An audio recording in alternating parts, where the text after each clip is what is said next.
Bostonian is Matt Perrault. This is our city. The book is Dave Sharapan. Pay him. Pay that man his money. Together, they are the Bostonian versus the book. You covered! You covered 12! Covered! Follow the show on Twitter at Boston versus the book.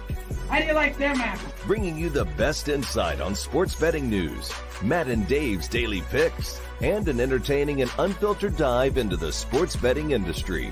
Here's Dave Sharapan and Matt Perrault.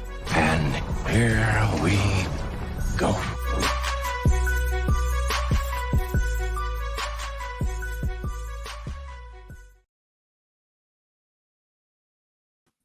Welcome to a massive day. What a day.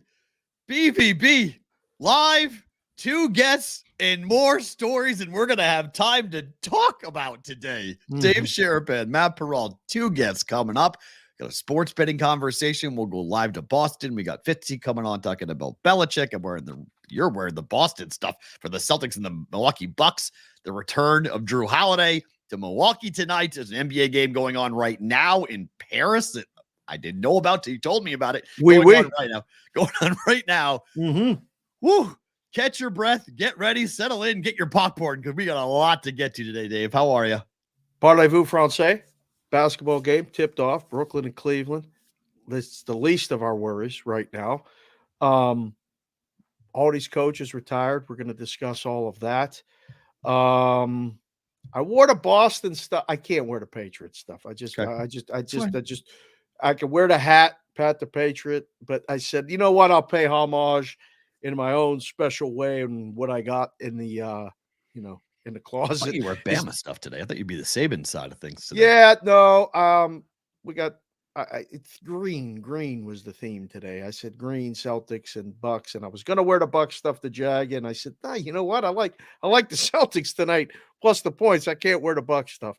So, yeah, you were sleeping. I got up exceptionally early today, and I was woken up to Belichick retired, and I was like, well, I know what the lead story is going to be today. And the boys were tweeting at me, at Sports BK could say you're at the Sports Talk, Matt. The show's at Boston versus the book. Everybody was like, oh, wonder what it could be. Here we Shocker. go. Shocker. Shocker on this.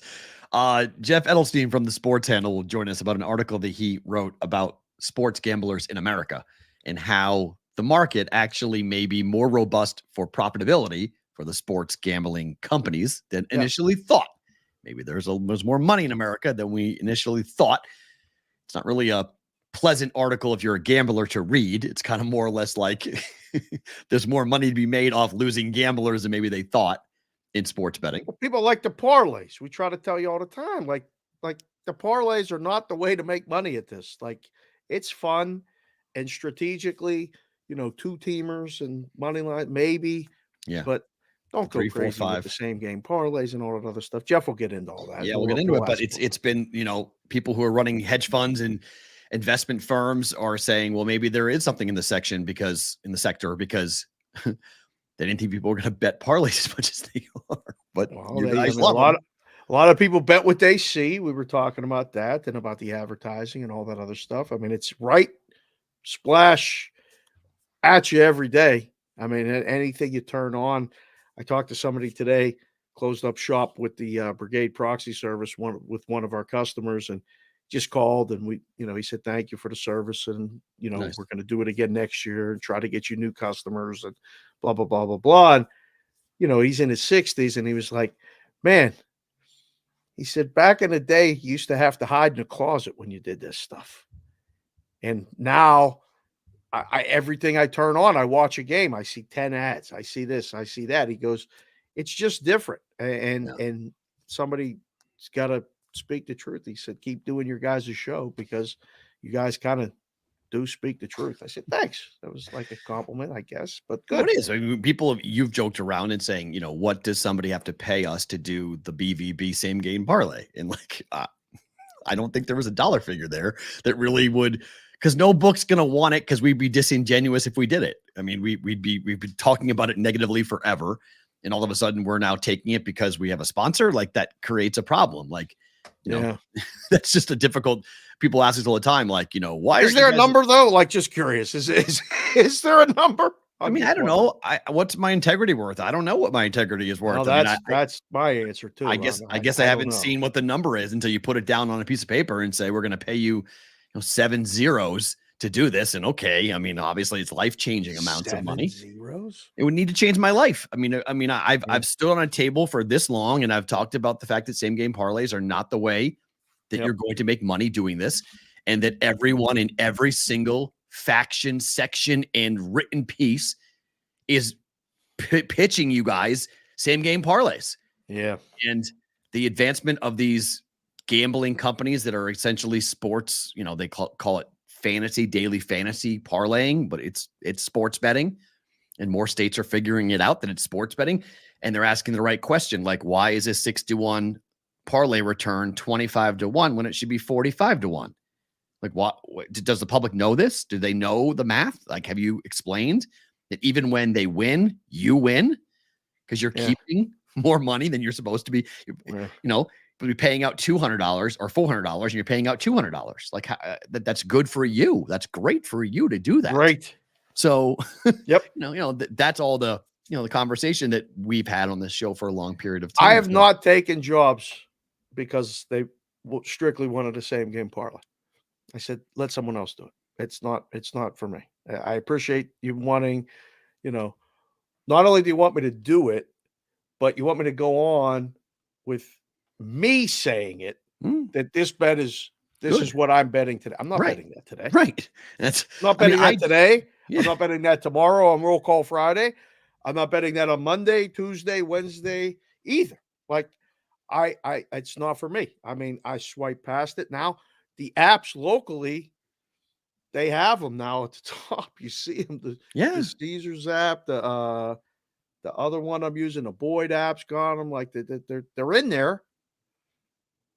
You don't have to. It's like when you go to the grocery store. You don't have to get everything in front of you. Go get what's good for you or what you like to eat. Yeah, but the Happy Meal is going to be there. They're going to give you the pre-populated parlay options forever because it's easy and convenient. Do you remember the first time we heard that? And I was like, this can't be. Remember when Chris told us that? Yeah, you were like, this is never happening. And I was like, I don't know. And you're like, if it does, this kills the business. Like, there is no more bookmaking. Like, we're not bookmaking anymore. Like, this is just a computer algorithm putting together the most probable outcome that somebody might bite on. That's not going to hit. It's going to have a leg that's not going to hit. And you just said the quiet part out loud. We're never getting off late night. Well, that's it. That's what it is. That's it. People ask me all the time on this. They say to me on the juice, they ask me like, why don't you do this? Like, everyone does this. And I just say, the math isn't right. Like, it's not. If the book is recommending something for you, why am I taking what they're offering when I know the math is so far against me? And we know I suck at the math. Even I know this, that the math is, I'm looking at the math going, parlay calculator, guys, pull it out, look at it, do the math on this, put together the numbers that they are saying. And you explain to me why they're paying you 16-1 when it's supposed to be 30. There's a reason for it because it's not going to hit. But even if it does hit, the pain point is not going to be there for them. But you're going to be jumping up and down because you made $160. Should have made 300. And so, that's most of the time you're going to lose. Right. Most of it, and you're going to lose over. That's just like the lottery. It's the same thing. It's you're going to lose playing the lottery, but it's still fun. And that's the answer people come back to me all the time. Well, Matt, it's still fun. I get it. It's still fun. But if you and 100,000 of your fellow people say that, there's a lot of money there to be made from a sportsbook perspective. Right. So that's why they're pushing it constantly. It's why they're sponsoring the same game parlays and they're getting people on ESPN who've never made a bet in their life, giving you a same game parlay. They don't know the math either. They don't even try to know the math, and that's not part of their job. I don't expect a lot of the people that are out saying these things to know the math. I just want everyone watching the show, listening to the show, wherever you are, hit the like button, hit the subscribe button, subscribe on the podcast app, Spotify, all that other stuff. We're trying to get to 2,000, by the way. We're on our way. Help us if you have not subscribed to the YouTube channel. By the Super Bowl, we want 2,000. We're at I think we're at 1,850. Yeah, so that would be great. But I mean, like the chat saying there's a number for everything. I don't know. I don't think there's a number. Do you have the Darko rant again? That graphic? Can you pop that up? I deleted it. Why? You want to do the accent again? I did, because this is crap. Okay, this is crap. Total BS. This same game parlay. He got fined $25,000 today. Oh, got a flight. $25K seems to be what the agreement must be, because right. How much you can hit a coach for? That's the maximum that coaches get fined. I thought it was 50, but 25 is okay. Yeah, I mean, thought that was a little extra. That might have he'll scratch it off and be like, "Here you go, extra dimes." But no, it's 25K, and they probably raised 50K in a GoFundMe after that. Right after to pay for it. Yeah, they covered last night, by the way. Right. So there you go.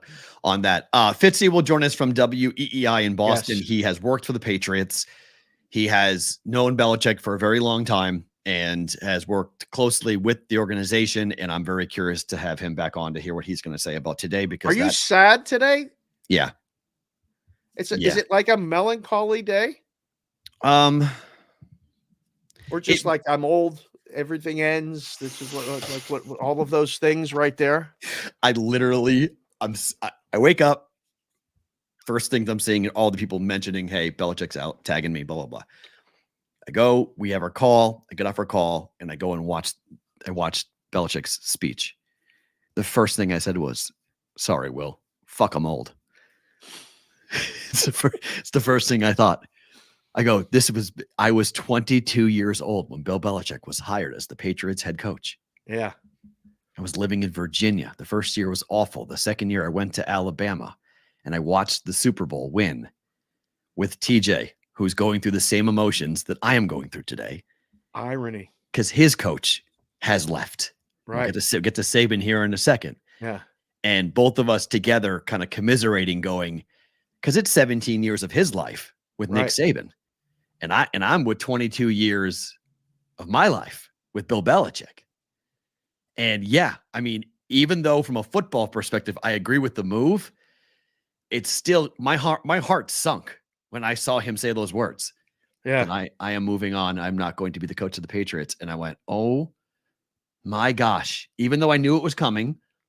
That's the weird thing. This isn't sudden. You saw this happening and we were talking about it. And even up to yesterday, you said at the end of the show in BvB bonus time, when we wake up or when we do the show tomorrow, will Bill Belichick still be the coach? I thought they would wait. They didn't wait. No. That's it. It's time. 24 years is a long time to do anything. And it was nice to see both guys up there together. I wish they held an actual press conference. I wish they took questions. I wish they actually had a chance to answer some of because the reason why they didn't do that is because there are so many things that Belichick has never answered that the media wants him to answer.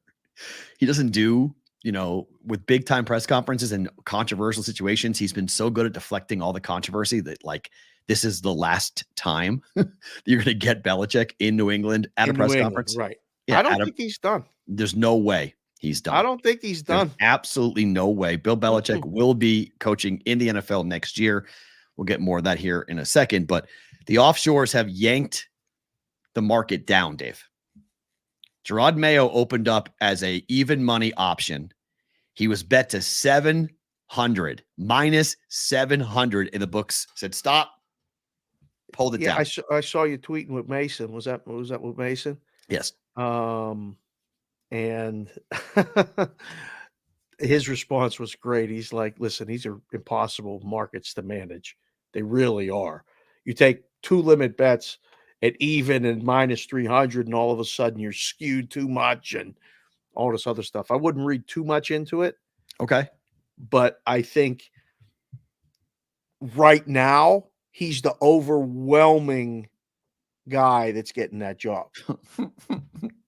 Are you more sad about that? Why? Look, Gerard Mayo. What? Look, Mike Tomlin took over the Steelers.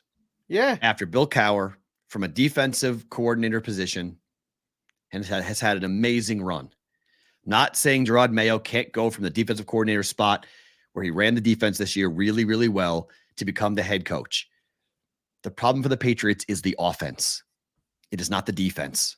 Right. Hiring a defensive-minded guy who's never been a head coach before to take over for the greatest coach of all time.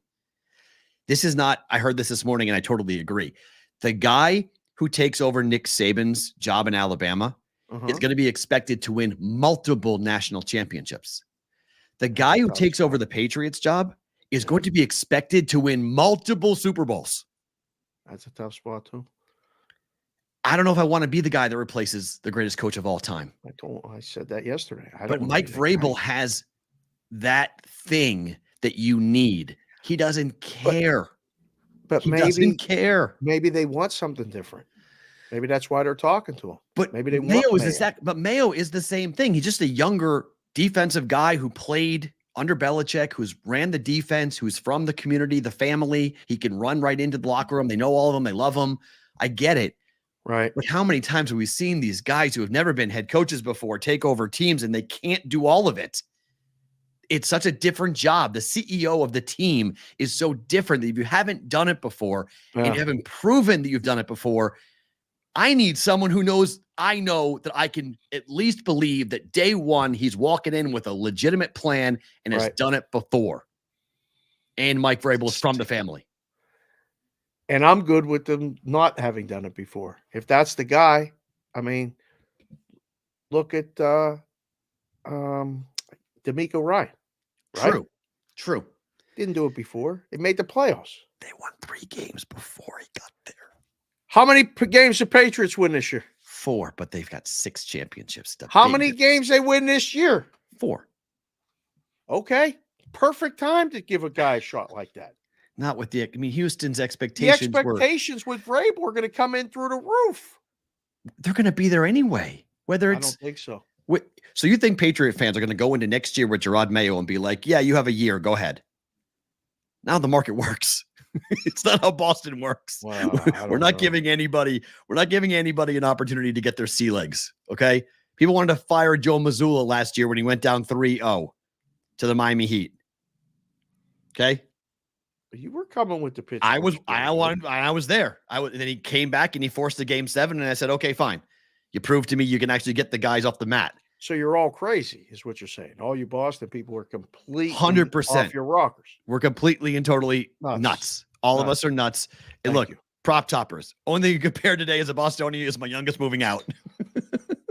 had to happen, but. Okay. That's where we are on all this. The weird part about it is that Belichick could have been traded, and he wasn't traded. And he is the overwhelming favorite in the offshore market to be the next coach of the Falcons. Grown men had discussions and said, let's just end this. Yeah. I mean, like, the weird thing about it not being a press conference with questions being asked, I kind of see that too, because listen, man, that's your life you're walking away from. You've agreed behind closed doors. Listen, man, it ain't going to work. Game's passed you by. No, it hasn't. Yes, it has. I want to stay. No, you don't. We're going to move on. Let's just agree to disagree and part ways. Whatever it is, they broke up. You want to stand there and reminisce about the Super Bowls? You want to talk about when you beat Carolina by 3? I wish Brady was there. The Eagles by 3. I was looking for Tom. I wanted Brady to be there. Would have been nice to see Brady there. I heard an explanation this morning.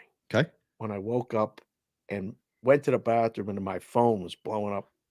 He retired. He's parted ways. He's this, he's that. Belichick's gone. I'm like, oh, wasn't going to turn the TV on. I guess I'll turn it on. I got caught up. And Teddy Brucey said, you know what Bill Belichick was as a coach? He said, you ever have a wet towel when you get out of the shower, out of the pool, and it's really soaking wet, and you have to just wring it out and get the water out? Bill Belichick's the towel. He's wringing it out, and that gets out of you everything that he can. It's not always pleasant. I heard Damian Woody today tell a story. Whew! He just pulled him aside and said, you're overweight. You got a weight problem. We want you to play, but if you don't fix yourself, you can't do the job. And this and that. And he said he had the best season he had because the guy pulled him aside, embarrassed him pretty good in film sessions. Apparently, that was a regular thing too. You had to have that scar tissue build up. But once you're in, you're in. And he's part of the family. So I get it. But wow, the stories that are coming out. Oh, the NFL Network is playing a bunch of old video of Belichick and then, McCourty was on Good Morning Football and he was laughing and they're like, well, why are you laughing? He's like, because you could play that audio that was yesterday or 10 years ago or 20 years ago. Same. He's been the same way every single time, telling players, if you don't know the play, if I can't trust you to execute, I can't put you in a game. Right. Telling these superstar athletes that basically like they're in Pop Warner again, that if you don't know what you're doing, you're not playing. I don't care how much you're making. I don't care who you are. I don't care where you were drafted. You either know what you're doing or you don't. And I'm going to play the guys who know what they're doing. So it's bittersweet. Yes, it's absolutely bittersweet. We'll go back talking about Nick Saban here in a second, but our friend Jeff Edelstein from the Sports Handle has been kind enough to join us here on BvB, and let's get him in here. Hold on. Let me just get it all put together. Get him in the big box. There he is. Jeff, Matt, and Dave, BvB, welcome to the show. How are you? I'm good. I'm thinking about pitching Belichick to come coach my house here. I got a few jobs. I got 3 kids. I got a wife, 2 dogs. I could use a little help. I mean, he seems to know what he's doing. He knows how to manage people. Just little, right? Yeah.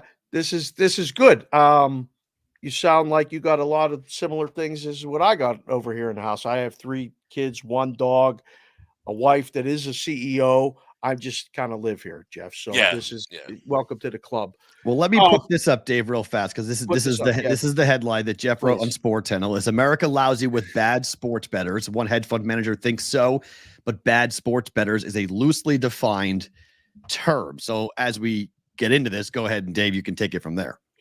Well, I saw all the quotes. You hit all the all-stars in the business. That was good, Jeff. But was this the intention of the piece when you started it? Did you come out like, what was the assignment and then what was the end result? Was the difference in between?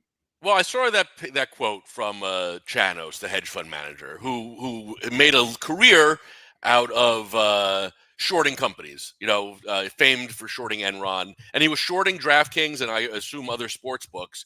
And then last summer he said, you know what, I'm done shorting these companies. I'm long on these companies, as a matter of fact, because the hold percentage, it was 9-10% compared to what they thought it was going to be, what it had been for years in Vegas, like 5-6%. And so, he come out and said that, his exact words, America's, got bad sports bettors. So I just want to kind of dive into the idea of it and see what people thought. And I'll tell you that I didn't have I don't have a side in this battle here. But I think that my biggest takeaway from it, and in the piece, Alan Bowden from Eilers and Krychek, EKG, I think he had, the greatest take. And basically saying we're talking about 2 completely different things here, right? There's the sharp set, right? That's on both sides of the counter, right? The sharp bettors as well as the bookmakers who see this as a money making business, right? We're betting because we think we have a sharper edge here, and we're trying to make money. Whereas there's a whole nother cohort of people, and frankly, kind of present company a little bit included here when it comes to just regular old sports betting. That's in it kind of for the fun, Sure, I'd much prefer to win money. But I'm not, grinding edges. I'm not just looking at numbers. It's for me, honestly, personally, it's more fun to have a 16 money line parlay this weekend than it is just to bet the Rams +3. Yeah. And I know that makes me a quote bad bettor, but I don't know. For me, it's a little bit more fun. Is that news, Jeff? Did the books find something here when, at least maybe the European books, when they came over and they realized that, look, we can create these parlay markets and market the parlays to people and to show them a $5 bet that turns into 50,000 or whatnot, and that they just learned that the American appetite is there? Or did they come in with the plan that they thought that they could do this? I don't think there was a plan. I mean, you have to think that they just saw the same thing that they saw in, in Europe and other places where, betting became part of like the the sports fan experience, and punters, I guess we call them over in England, putting $20 down on Newcastle or whatever the hell, I don't know, and they thought the same thing would happen here. But I mean, I guess if you look back, with the 2020 hindsight, is it so surprising that we prefer bet a little to win a lot? I mean, No. there's something uniquely American about that, probably. If we're going to really like drill down on it. The quote that I got introduced to, because I did it in reverse, Jeff. I went offshore and learned the business from like people that were booking every bet with the mindset of every dollar is important. We need to win. We need to know how to do this. We need to know who our customers are. Parlays were not even part of our, I mean, we offered them, but we needed more parlay business. That's every bookie's dream, is to need more parlay business. The quote that I heard when I got here in Vegas, and it was either Chris Andrews or Jimmy Vaccaro, said they bet a toothpick to win a forest. And I was like, oh, okay. Or to win a lumber yard. One guy would say lumber yard and one guy, but bet the tiny piece of wood to win the whole thing. And I didn't see it until I got to Vegas. And then I was like, wow, these people love parlays. Every book wants more parlay business. And that's kind of essentially what the whole thing is now, just on a national scale. But like Benson said it in there, and I wanted to ask you about this. Do you think we're early in the game? Are we in the first inning? Or I feel like we're in the bottom of the fourth. I mean, we've gone through the first 3 innings. We've gone through the order the first time. Where do you see this business as far as like the timeline, baseball wise? Because I know you're a baseball fan too. Yeah, it's a good question. I don't have a real answer to it, right? I think we're a little past the first. Right? And I guess the next big question for the industry, and Jack Andrews touched on this, is what happens to the bettors who prefer to bet these like silly parlays? What long term are they? Long term customers, or do they bleed out at $5, $10, $15 a pop? And say this isn't for me.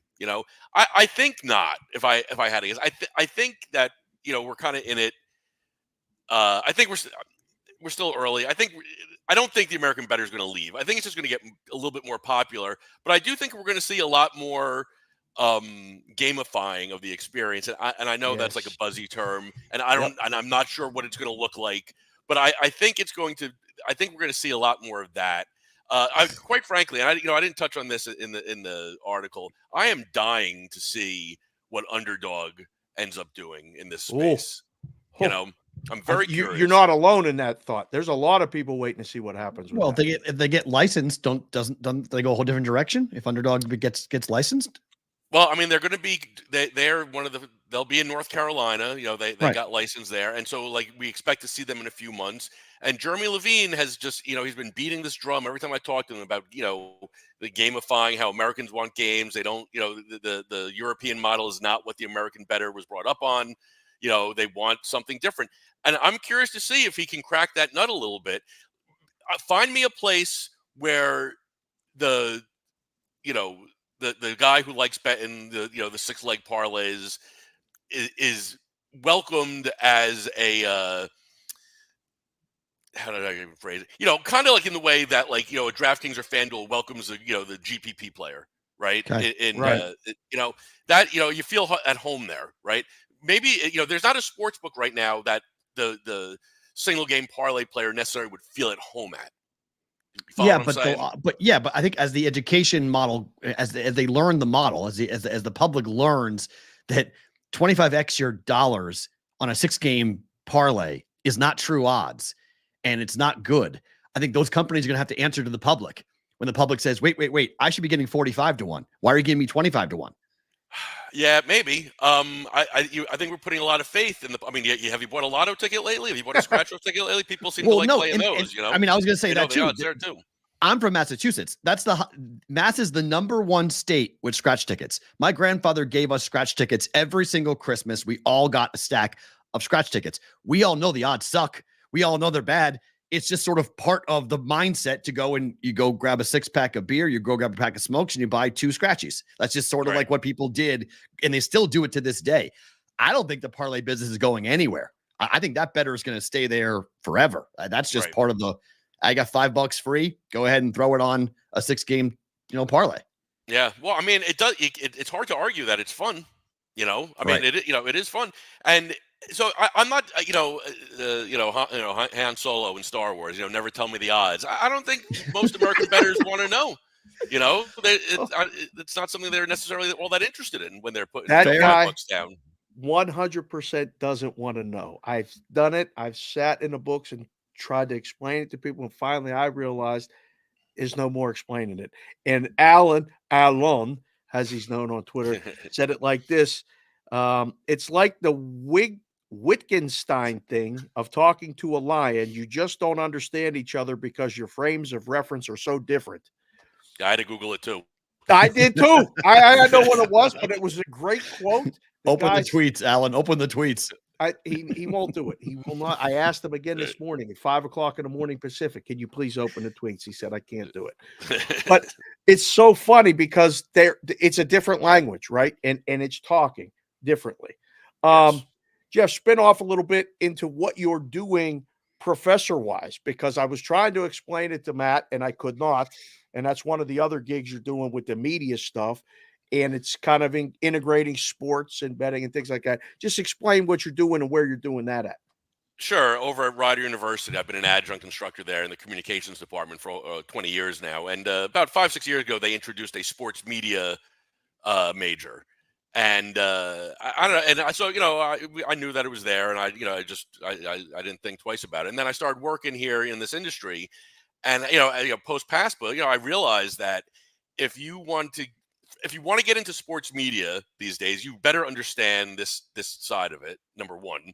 Number two, legalized betting now has opened up just a whole nother market for content creators, writers, whatever you want to call them, to get jobs in. And I went to the bosses and I'm like, listen, we really should do something about this. So I created a class. Basically it's how to learn how to write about sports betting. From and so everything. It's not just how to weave in the Rams -3 in Detroit or whatever this week. It's looking at numbers and legislative stuff and everything, because this is it's basically a brand new industry. And what really sold people there, the higher ups, was that I can't remember where I came across it, but if you took all of the betting action in the world, okay, all the sports betting action in the world, legal, illegal, you name it, it would be like the third or fourth biggest market in the world, like behind New York Stock Exchange, NASDAQ, like the Japanese stock market, and then sports betting. Right. So yeah. it is there's a lot of money out there, and a lot of people are paying attention to it, and it just seemed like it's time that we start teaching it. So Little Rider University out here in Lawrenceville, New Jersey, probably one of the best places to learn about the sports betting industry. Who knew? Do you, because I teach UNLV, so I teach an audio course as an adjunct as well at UNLV. And this is maybe a little bit off topic, but I'm just curious because we're talking about it. Do you see any changes in your students pre and post COVID? Is there any change in the way that they approach their work? I don't know if I'm going to put COVID as the result. I just, and I know this makes me sound like grandpa, but social media has just dramatically changed the way people think. When I started teaching 20 years ago, there was no social media. You know what I mean? Right. And now, the kids now, like they're I think for a lot of kids, their frame of reference is so much more internal than external than when we were, kids, And I find myself, the biggest difference I find, and I'm live, so I'm in the classroom. Me too. Remember, on the old Saturday Night Live, the first season, Garrett Morris, he would do the hard of hearing bit. If he would be the closed captioning, but he would just scream like, right. So I do that in my class. I'll call on somebody in the class and I'm like, right, and I have to be like, you got to actually physically use your tongue and lips. Yeah, I don't have that. I mean, mine's an audio class, so the kid can't be in the class if that's his attitude or her attitude. You can't be in the class, so I'm lucky on that point. But so many kids. This is my 5th year now, or my 4th year going into my 5th year, and every kid, not every kid, but so many kids have told me that they were a different student before they were home for a year for COVID than they were afterwards.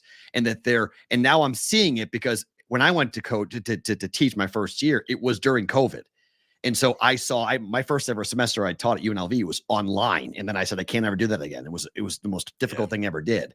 And then we went in person the next semester. But now I'm, 4 years out. The kids who were freshmen and sophomores in high school are now in college and now are college kids. And it's remarkable. I totally agree with you on social media, but I also feel like that we haven't really fully talked about what these kids had gone through and that their level part of it.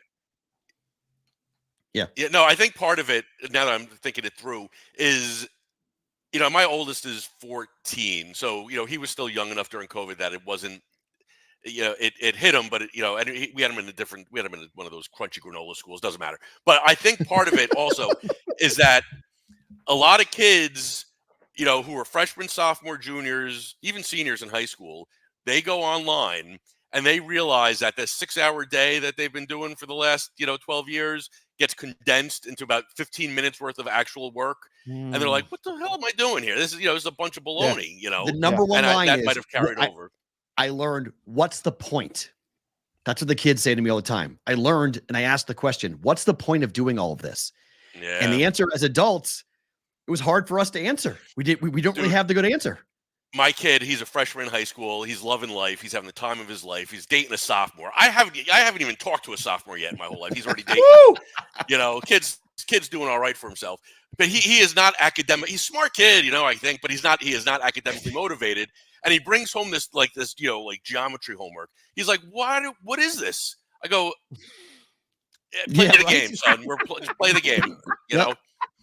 So true. Jeff, good stuff, man. Thank you for coming on. This is a lot of fun. Let's do this again soon. All right? Real quick, Jeff. What's the 6-game money line parlay for this 6-game? Here it is. No, Houston. It's Cleveland. It is Kansas City. It is Pittsburgh or Buffalo. Buffalo, Dallas, the Rams, and then the Bucks on Monday night. The Rams make me the most nervous because everyone's got the Rams. Everyone thinks the Rams are going to win this game, and so that makes me nervous. But I think the Bucks win. I think the Eagles are a broken team right now. They're broken. I do too. Jeff, good stuff, man. Thank you, sir. Appreciate you being here.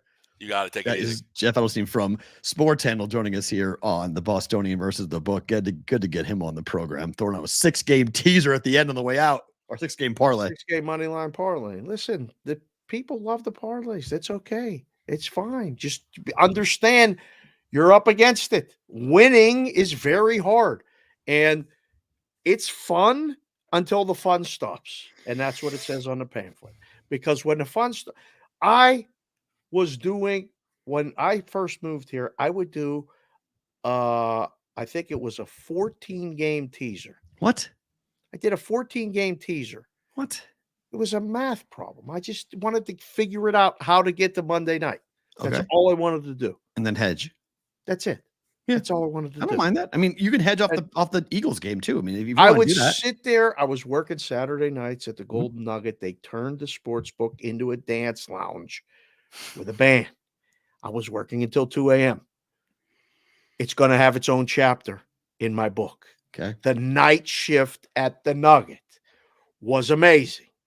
I had a lot of things happen to me, including a woman came up and asked me what I liked and then lifted up her shirt and flashed me and said, "Do you want to go upstairs? What time is your shift done?" I said, "I'm married and I like the Eagles this week." Okay. There you go. That's what I like. Just like that. But I would sit there and go, this side got to be the side. This side got to be the side. Just for something fun to do because I didn't have the time. I had one little kid at home, another one on the way, or both at home. It was $5. And then if I got it to Monday, I was going to win a dime. Hedged off of it, right? Paid $300. Every 23-year-old guy listening to this right now is applying for jobs at sportsbooks overnight, right? It don't happen like that no more. You gotta work the night shift. It don't happen on the day shift. I'm telling you that right now. It's a different kind of customer in the day shift. Yeah, I mean, you've seen the pictures of the woman who pressed her ass up against the glass at when I was at Legacy Stadium. That's why if any of these things come through and we get back in a book doing a show every day, look out. What you saw in your stint at the Palms, what I've seen the Palms in my life. The Palms was actually tamer because I was there in the morning. I was there at the night. Right. At Legacy, I was there every night until 10 o'clock. Right. So, I mean, I had a former Bachelor contestant walk in drunk, just walked right into the studio, loaded, sat down and started talking. And he's like, I'm so-and-so from The Bachelor. I'm like, who? I had to look him up. It's like, I'm from Iowa. I was like, oh my God. I was like, this is crazy. So I've had that. We had the woman in the whole, like, yes. So at night, if we're there ever at night, this town is a very interesting place at night. You're going to have to get clearance for that. I don't know. I'm going to have to get clearance for that if we're going to do that. I don't know. Once in a while. Before we get to Fitzy and talk more about Belichick, let's talk about Saban leaving. Boy, oh boy, this broke late in the show yesterday. Nick Saban is retiring. He won 6 national championships at Alabama in 17 seasons. The big news today is that Oregon's Dan Lanning was arguably everyone's number one. And I didn't think it was realistic. I thought, why would he leave Oregon? And I was like, and then somebody reminded me on Twitter saying, wait a minute, he has ties to the SEC, but I'm like, he doesn't have that big of ties to the SEC. He's 37 years old. He's got young kids. Why is he going back down into the crucible when he can win a national championship? He just got Dylan Gabriel coming from Oklahoma to be his quarterback next year. They're going to score a ton of points with Oregon next year. And he officially said no. He said, thank you, but no thank you. I'm not going to become the head coach of Alabama. Right. My people on the ground are telling me that it is wall-to-wall coverage down there. The news stations are camped out outside of the chancellor's office, and they're doing play-by-play about who is going in and who is going out of that building right now. Like, there is a DEFCON 5 type of story going on right now as to who gets this job. Really? Yeah. Well, it's Alabama. Absolutely. This is a bigger job than the governor of the state.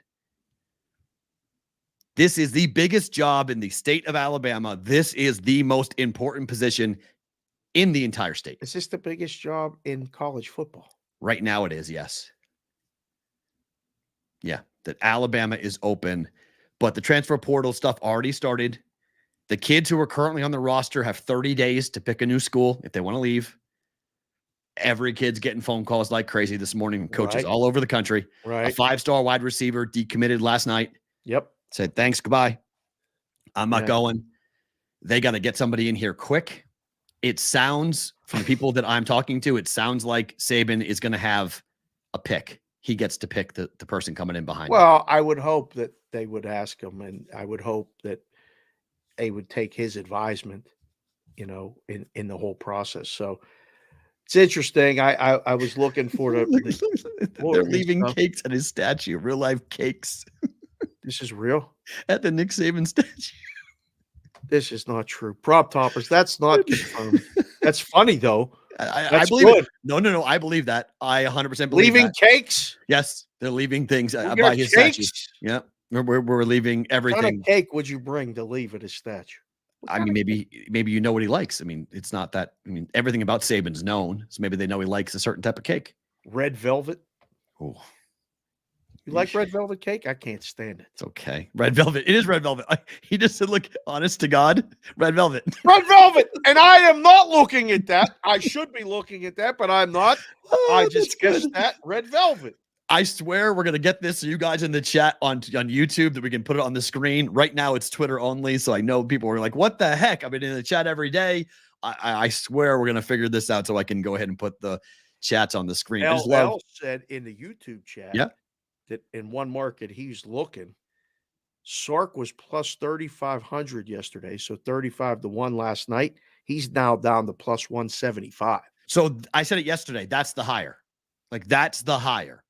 Going and getting Sarkisian because you do a couple different things. One, you bring him back home to the place that rebuilt his career. Two, the offense stays. Three, you completely neuter Texas as their way into the SEC. I mean, because Quinn Ewers announced last night, he's going back. So now everyone is saying that Arch Manning is going to be available. So what if you brought Arch Manning with him to Alabama? And you had a Manning in Tuscaloosa. You guys like red velvet? Put it in the chat whether you like red velvet or not. It's cake. You can't dislike cake. I don't like it. It's so good. What about DeBoer? It says DeBoer Well, I mean, again, Currently that's the my favorite at problem. minus 150. I can't see guys from the Pac-12, from that side of the country, coming to the South and being accepted and not having a really tough time of it. And Saban has to say yes. So I don't think he's a young guy, just like Lanning, but what's the Florida State coach, Norvell? Mike Norvell, maybe, but I don't think Mike. I mean, if I'm a Bama fan, I'm not in love with Mike Norvell, but yes, he has ties. He was at Memphis. He would work, but Florida State's got pockets. They'll pay to keep their guy. They're not going to let him walk to Alabama. Right. It's Dabo. No one's talking about it, but it's Dabo. I don't. That's the guy. I mean, I would hire if I had my pick, I would hire Sark. I would say, go get Sark, bring him home. It's all good. We're rocking it. I'm good with Sark. If Sark would say no, I'm staying at Texas, I'm not going to do that, then I would look at Dabo and say, okay, Dabo, but what's the buyout? That's the problem. The buyout is bonkers for him to leave Clemson. So that might prohibit Bama. They got all the money in the world, but they may say, we're not paying that for that coach. If it's not Sark, it's not an issue. I mean, I think it's like 30 million. It's not an issue. It's not an issue. Did you know this stat stunned me? The enrollment for Alabama during the Nick Saban tenure rose 45%. It's fun to go there to watch football. The percentage of kids from out of state, I think I have this right. I think it tripled. Yeah. Number of kids from out of state who go now to Alabama. Yeah. This is why he was making $20 million a year.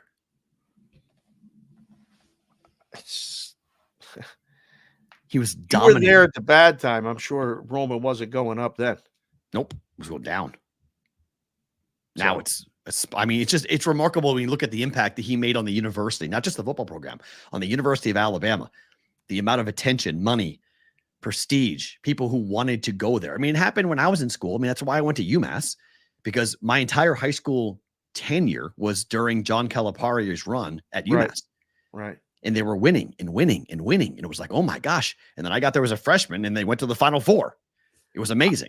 I'm going to advise kids going to school today. If you're watching the show, appreciate you being here. Hit the like button, subscribe. We get us to 2K.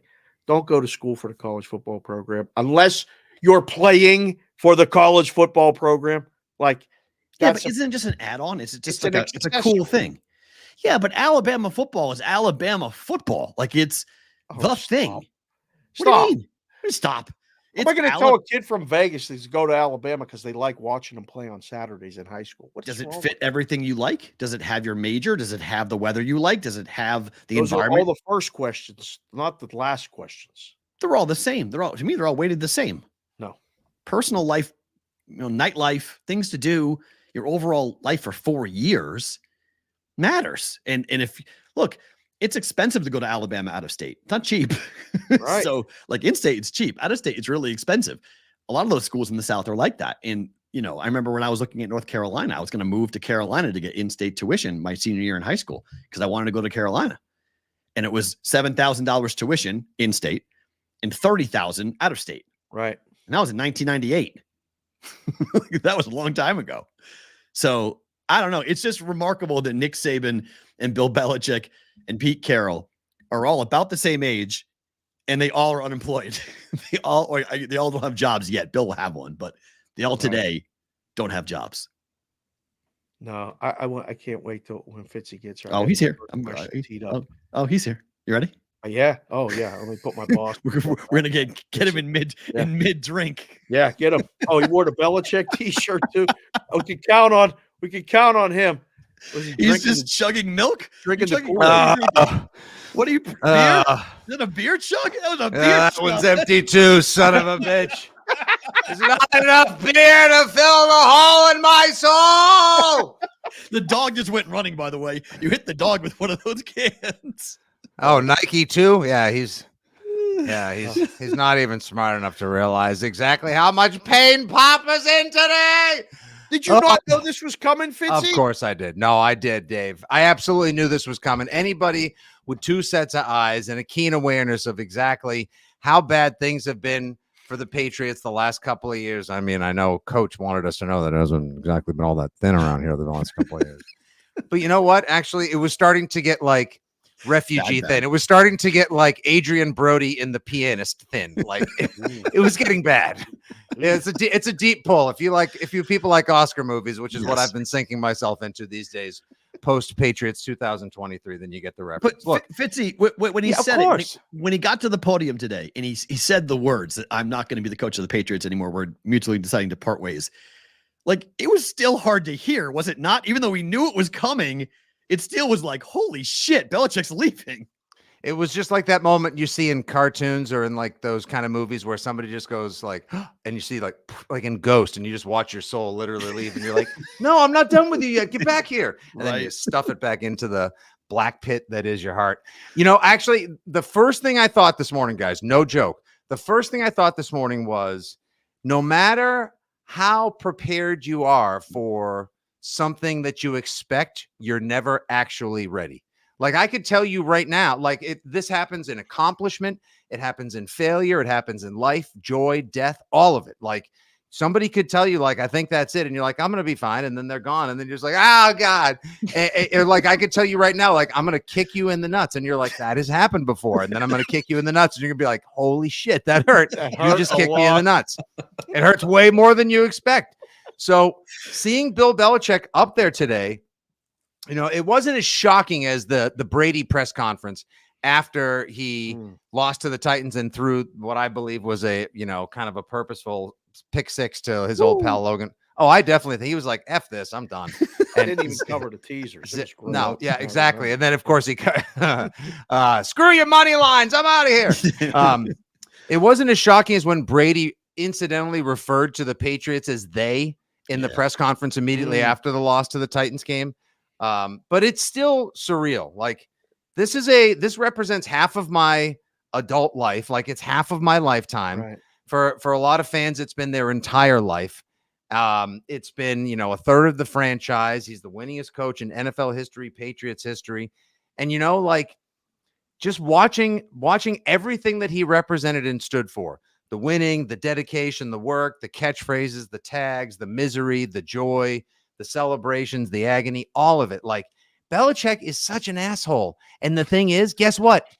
He's our asshole. Right. And he was like, nobody represent Dave. I'm not sure, you know, Perrault is from the area. I'm not sure how much time you've spent in Boston. And the correct answer is however long it was 5 minutes too long. That's the answer. Exactly. That is the only correct answer. You know what? And that's fine. Get out of here. Yeah. But like he represented, New England is a place of great defiance and a miserable attitude and brilliance and entitlement and arrogance and all of that. And Belichick, he was like our weather and our education system and all of our sports combined into one frowny faced grump. And I effing love the man for it. The tweet that came out, it's this that the team put out for him that came. I mean, I don't know how you ever honor the greatest coach of all time, but I don't know. A thank you just seems like I saw it this morning. I was like, this seems a little thin, doesn't it? It's like, I don't know. Just a little bit of a weird. I didn't think it really like grabbed the gravity of what we're talking about here. We're just like a thank you. Well, if you read all the socials and follow guys like Andrew Callahan and Mike Giardi, they tweeted out earlier this morning that even people that work for the team, staffers, coaches, execs, all found out this morning, basically via social media. So somebody in socials probably was like, oh, I don't have that ready. And they just went to Bing or like AI. And they're like, Chat GPT, what should a Belichick farewell thank you graphic look like? And then just out comes. Yeah, that's what it looked like. It looked honestly like prepped. Like the guy deserves like some sort of like Star Wars Lucas Skywalker ranch type of thing where he just becomes a force ghost on the stage and then just disappears. You know, he's always there. Yeah. I mean, Fitzy, like legacy. When I'm watching it, and me and Matt were in a meeting, so I was watching it without the audio, but I was reading the closed captioning. Go on. Yes. When Kraft came in for the hug, Bill was like, like, shake hands, like we're good. Like, we're good. I don't know how much love there is in this whole thing. It was awkward. Was Scott, it not? Come here. Do you want a hug, Scott? Come. How do we do this here? I'm here. I'd like to come here. Come here, son. Come Very here. similar. Yeah. Exactly. No, it was so awkward because Belichick is just like doesn't exactly give off the veneer of, like lovable, affable, huggable, Likeable. or likable human or anything, although like you do get stories like the one that leaked out the other day of, I'm not sure if you guys saw this. Give me 10 seconds of this. It's a great little story, but basically the infamous or famous, depending on how you look at it, GIF file of Belichick walking into the stadium in Detroit from 2018, and he blows past the two little kids in Lions gear looking for high fives. Those kids are Patriots fans. Their dad was a guest of a Lions employee, and they gave them Lions swag to wear for fun. So Belichick blows them off. It turns out it gets back to the organization that Belichick blew off a couple of kids that were Pats fans. He invites them to the stadium, takes photos with them, gets copies of the photo at the moment where he's walking by, blowing them off, and autographed it to them. Awesome. See, I mean, those are great stories. And we hear a lot of that stuff about Belichick behind closed doors. Like, I think there was a speech he gave a couple of months ago where everybody was like, where was that Belichick? Like, he showed that he was laughing, he was affable, he was funny, he was cracking jokes. Like, he was just the type of, because Brady talked about it all the time during his calls on WEI. He was always like, you guys don't really understand this, but like Bill actually is kind of funny. Like, he jokes around with us and he's more of a different personality. Do you think he will show that in his next stop? He'll feel more willingness to showcase who he really is, or is he going to be just the same grump where he goes next? I don't think you're going to get like what you saw out of Brady and Gronk when they went down to Tampa, and all of a sudden, Brady, famously didn't want to do shit for social media. And the last couple of years, he showed up, he did his job, and he was like, all right, fine. If you're going to lock my alien space massage guru out of the stadium, I'm going to lock you out of the socials and all public appearances. Fine. I'll even produce my own web series. F you guys. Right. Then he goes down to Tampa, and then it's like, is that Brady and Gronk with their feet in a kiddie pool filming an episode of Tommy and Gronky? Oh, the goggles, they do nothing. Take my eyes now. It was awful. That was extreme, but that was, famously coming out from underneath the shroud of Belichick getting out of the castle in the Iron Maiden. You guys heard yesterday when the Dynasty trailer part 2 came out on socials, that line from Amendola, that thing was money. We worked for Bill, we played for Tom. Like that, just like that line was, that hit like a freight train. And so that tells you so much. So what do you see if Belichick, where's he going, Fitzy? I think he's going to go to the Falcons because even though, Josh Harris, the guy that now is the majority owner of I still call them the football team. He's best buddies with Jonathan Kraft, but they're not negotiating anything. So that's over with. Yep. They'll make a bid, but Arthur Blank, that's his last name, everybody. Yes. We're not playing a little game here. Now where's Gene Rayburn? And his name was Arthur Blank. Boom, boom, boom, boom, boom. Kids, look it up. That was an outstanding reference. It was another match game reference. What do you think, Charles Nelson Riley? I'll tell you what I think. God damn it. I think he goes to the Falcons, and just the idea that I delivered your greatest defeat. I ruined your franchise. And I now, as General Sherman, will come down for the reconstruction. I can't get past the franchise. I can't get past that. I can't get past 23-3. I can't get past the fact that he's going to go coach the Falcons. Wait, here's the best part. He just to show that even though he's going to go there to break Shula's record, to go collect some more money, whatever. This is all unless Mike McCarthy, shits in his adult diaper on Sunday against the Packers, in which case Belichick will be like, Jerry, hi, how are you? It's 3 for $100. Sign the deal now. 100%.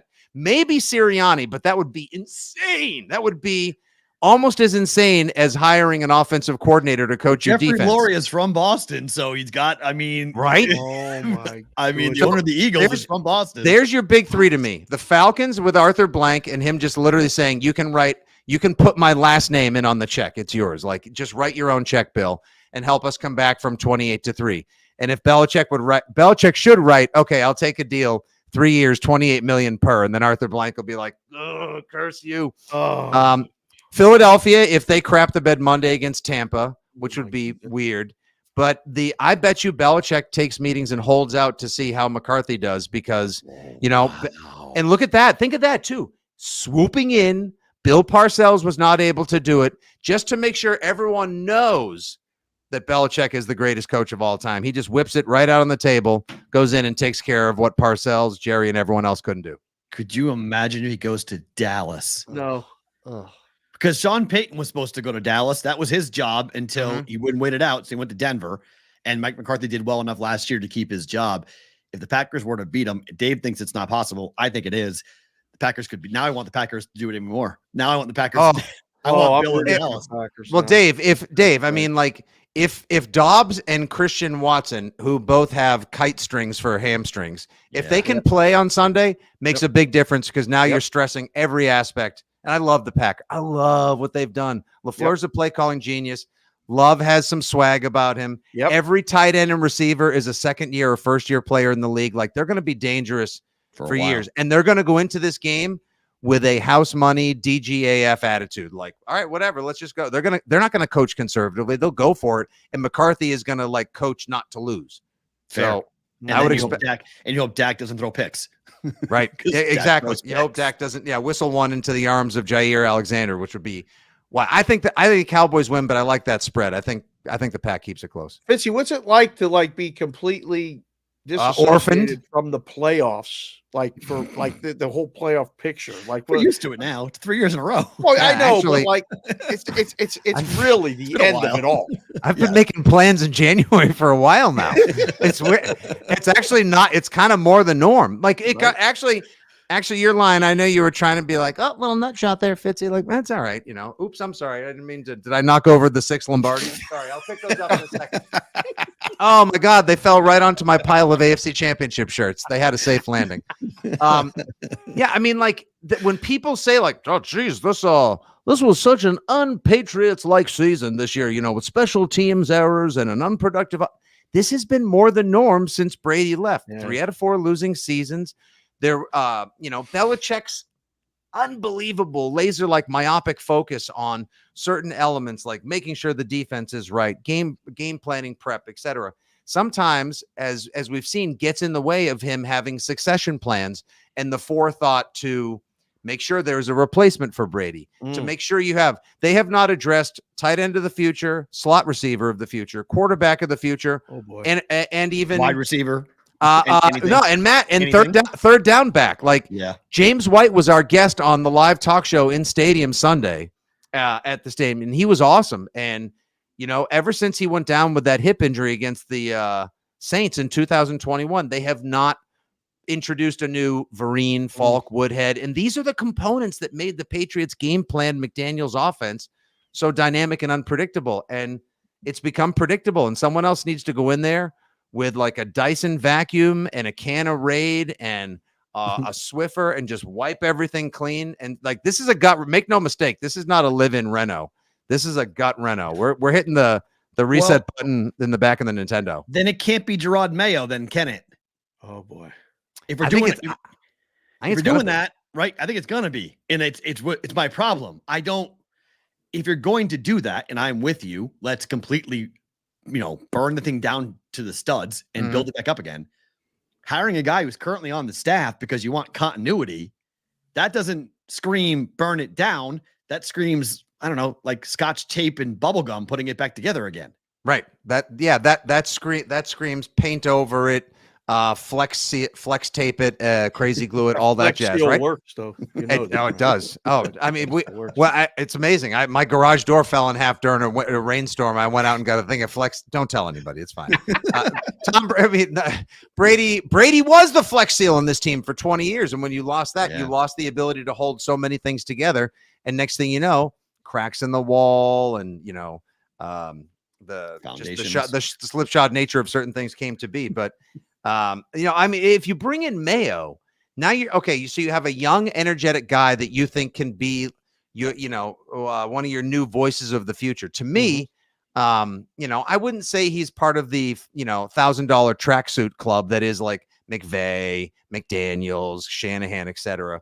But he's a bright young mind, and everyone says he's boisterous, he's smart as a whip, has energy for days, and you can't miss him a mile away. Okay, awesome, that's great. But Vrabel, to me, is just like, I get it. I learned from Belichick. I'm not part of his coaching tree, but I don't give a shit. And I'll come in here, and if you're telling me that I have to be the guy that has to replace the legend of Bill Belichick and clean up the pile of crap that he left us with. Yeah. I mean, guys, the leading receiver was Pop Douglas with 564 yards. Oh my the leading goodness. receiver was Zeke Elliott with 51 catches. Like, they didn't have a 1,000-yard runner, 1,000-yard receiver. They didn't have a 100-yard runner or 100-yard receiver in any game this year. Wow. We're talking like right now, like the roster is like the lard ass scene in Stand By Me, and there is just a pile of blueberry pie vomit, and no one has a kitty litter for miles. Like, it's gonna stank for. But that's why. I mean, I don't look.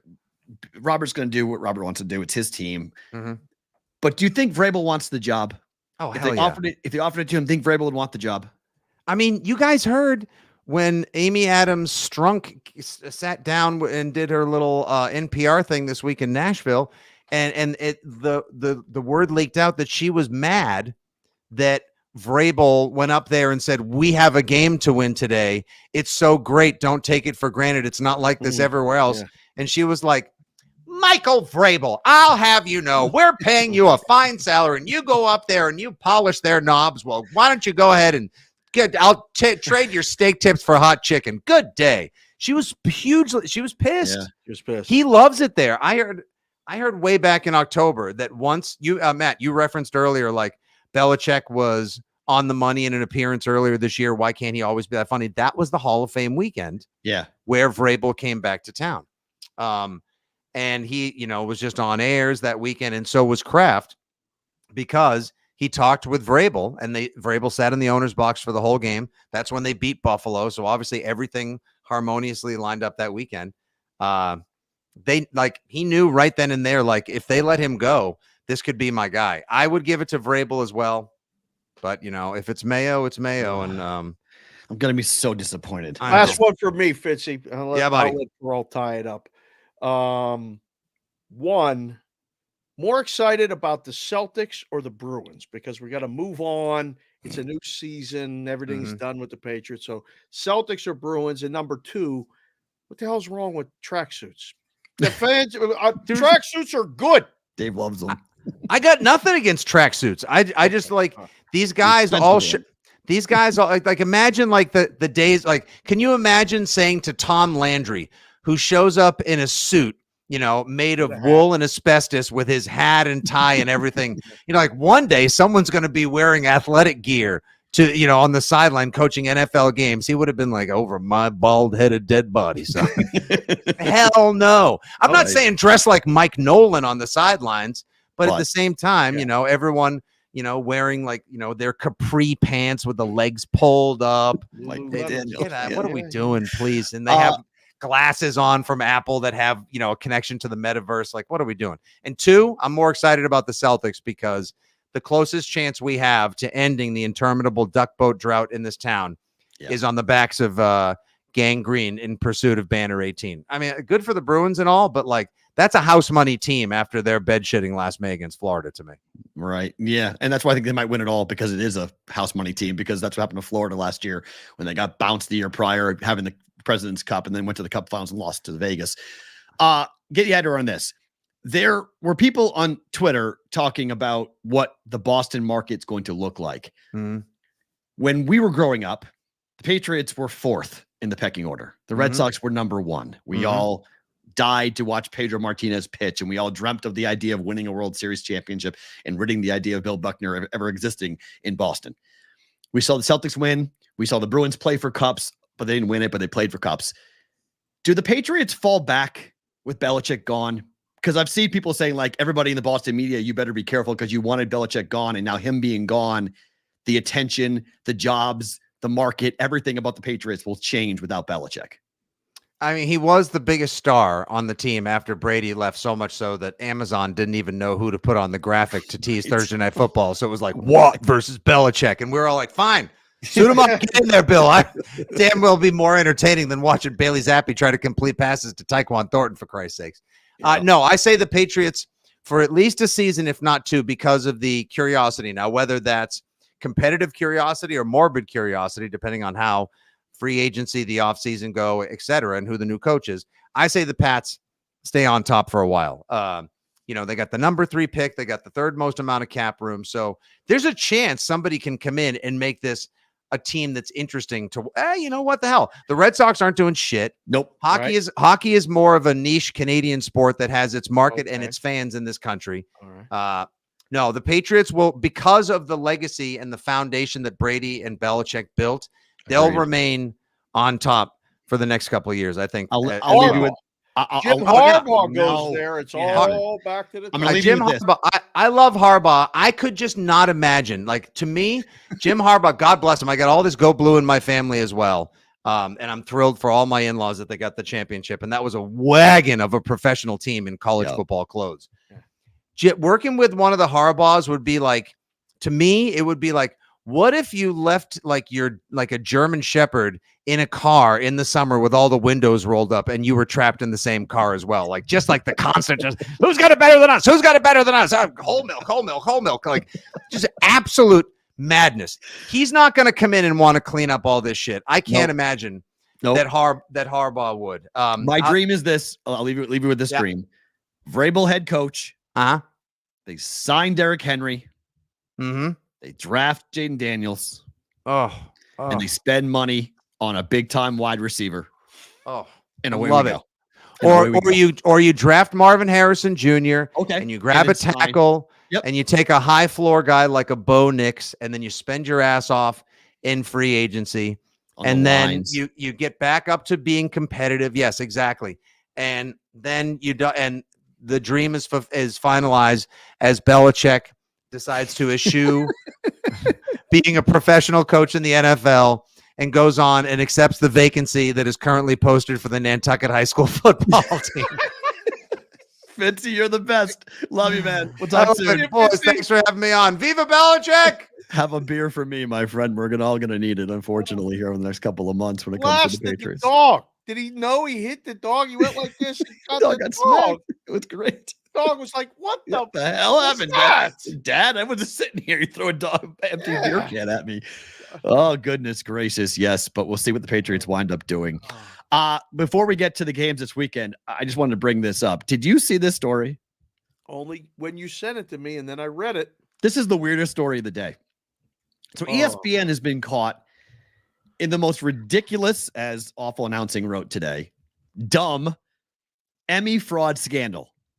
ESPN today had to admit that they fraudulently awarded 37 Emmys to talent because they entered in fake names of producers that worked on College Game Day in order for them to be able to give those Emmys to the people who work on air on College Game Day.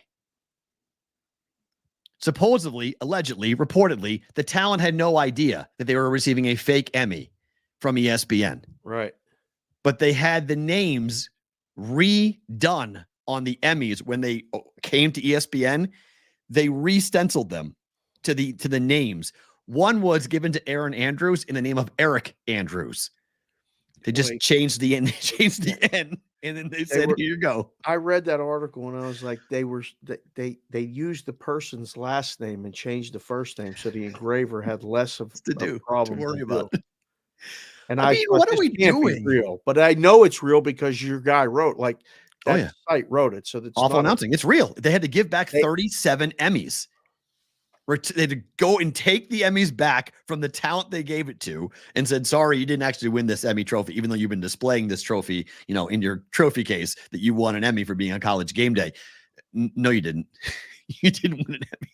Right. I mean, do they care? They're making a ton of money. They were on at the time. I know Fox has a big cut in now, but before there was no competition. So you dominated the Saturday morning space, making tons of money. You were lead. I mean, Corso and Herb Street and Fowler and Aaron Andrews. I mean, that was the peak of College Game Day. Right. Did they really give a flip whether they had an Emmy trophy or not? So, I mean, you graduated and you got into the media stuff. Mm-hmm. I graduated and got into the media stuff. And I saw these awards and I remember asking as a 20-something-year-old, who votes on these? What is this? Yeah. And they couldn't explain it. And right then I was like, yep, I don't need the awards, right?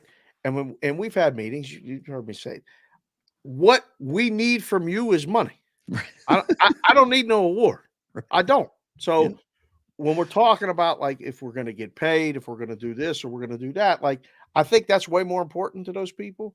But somebody thought it was important enough to give them a trophy.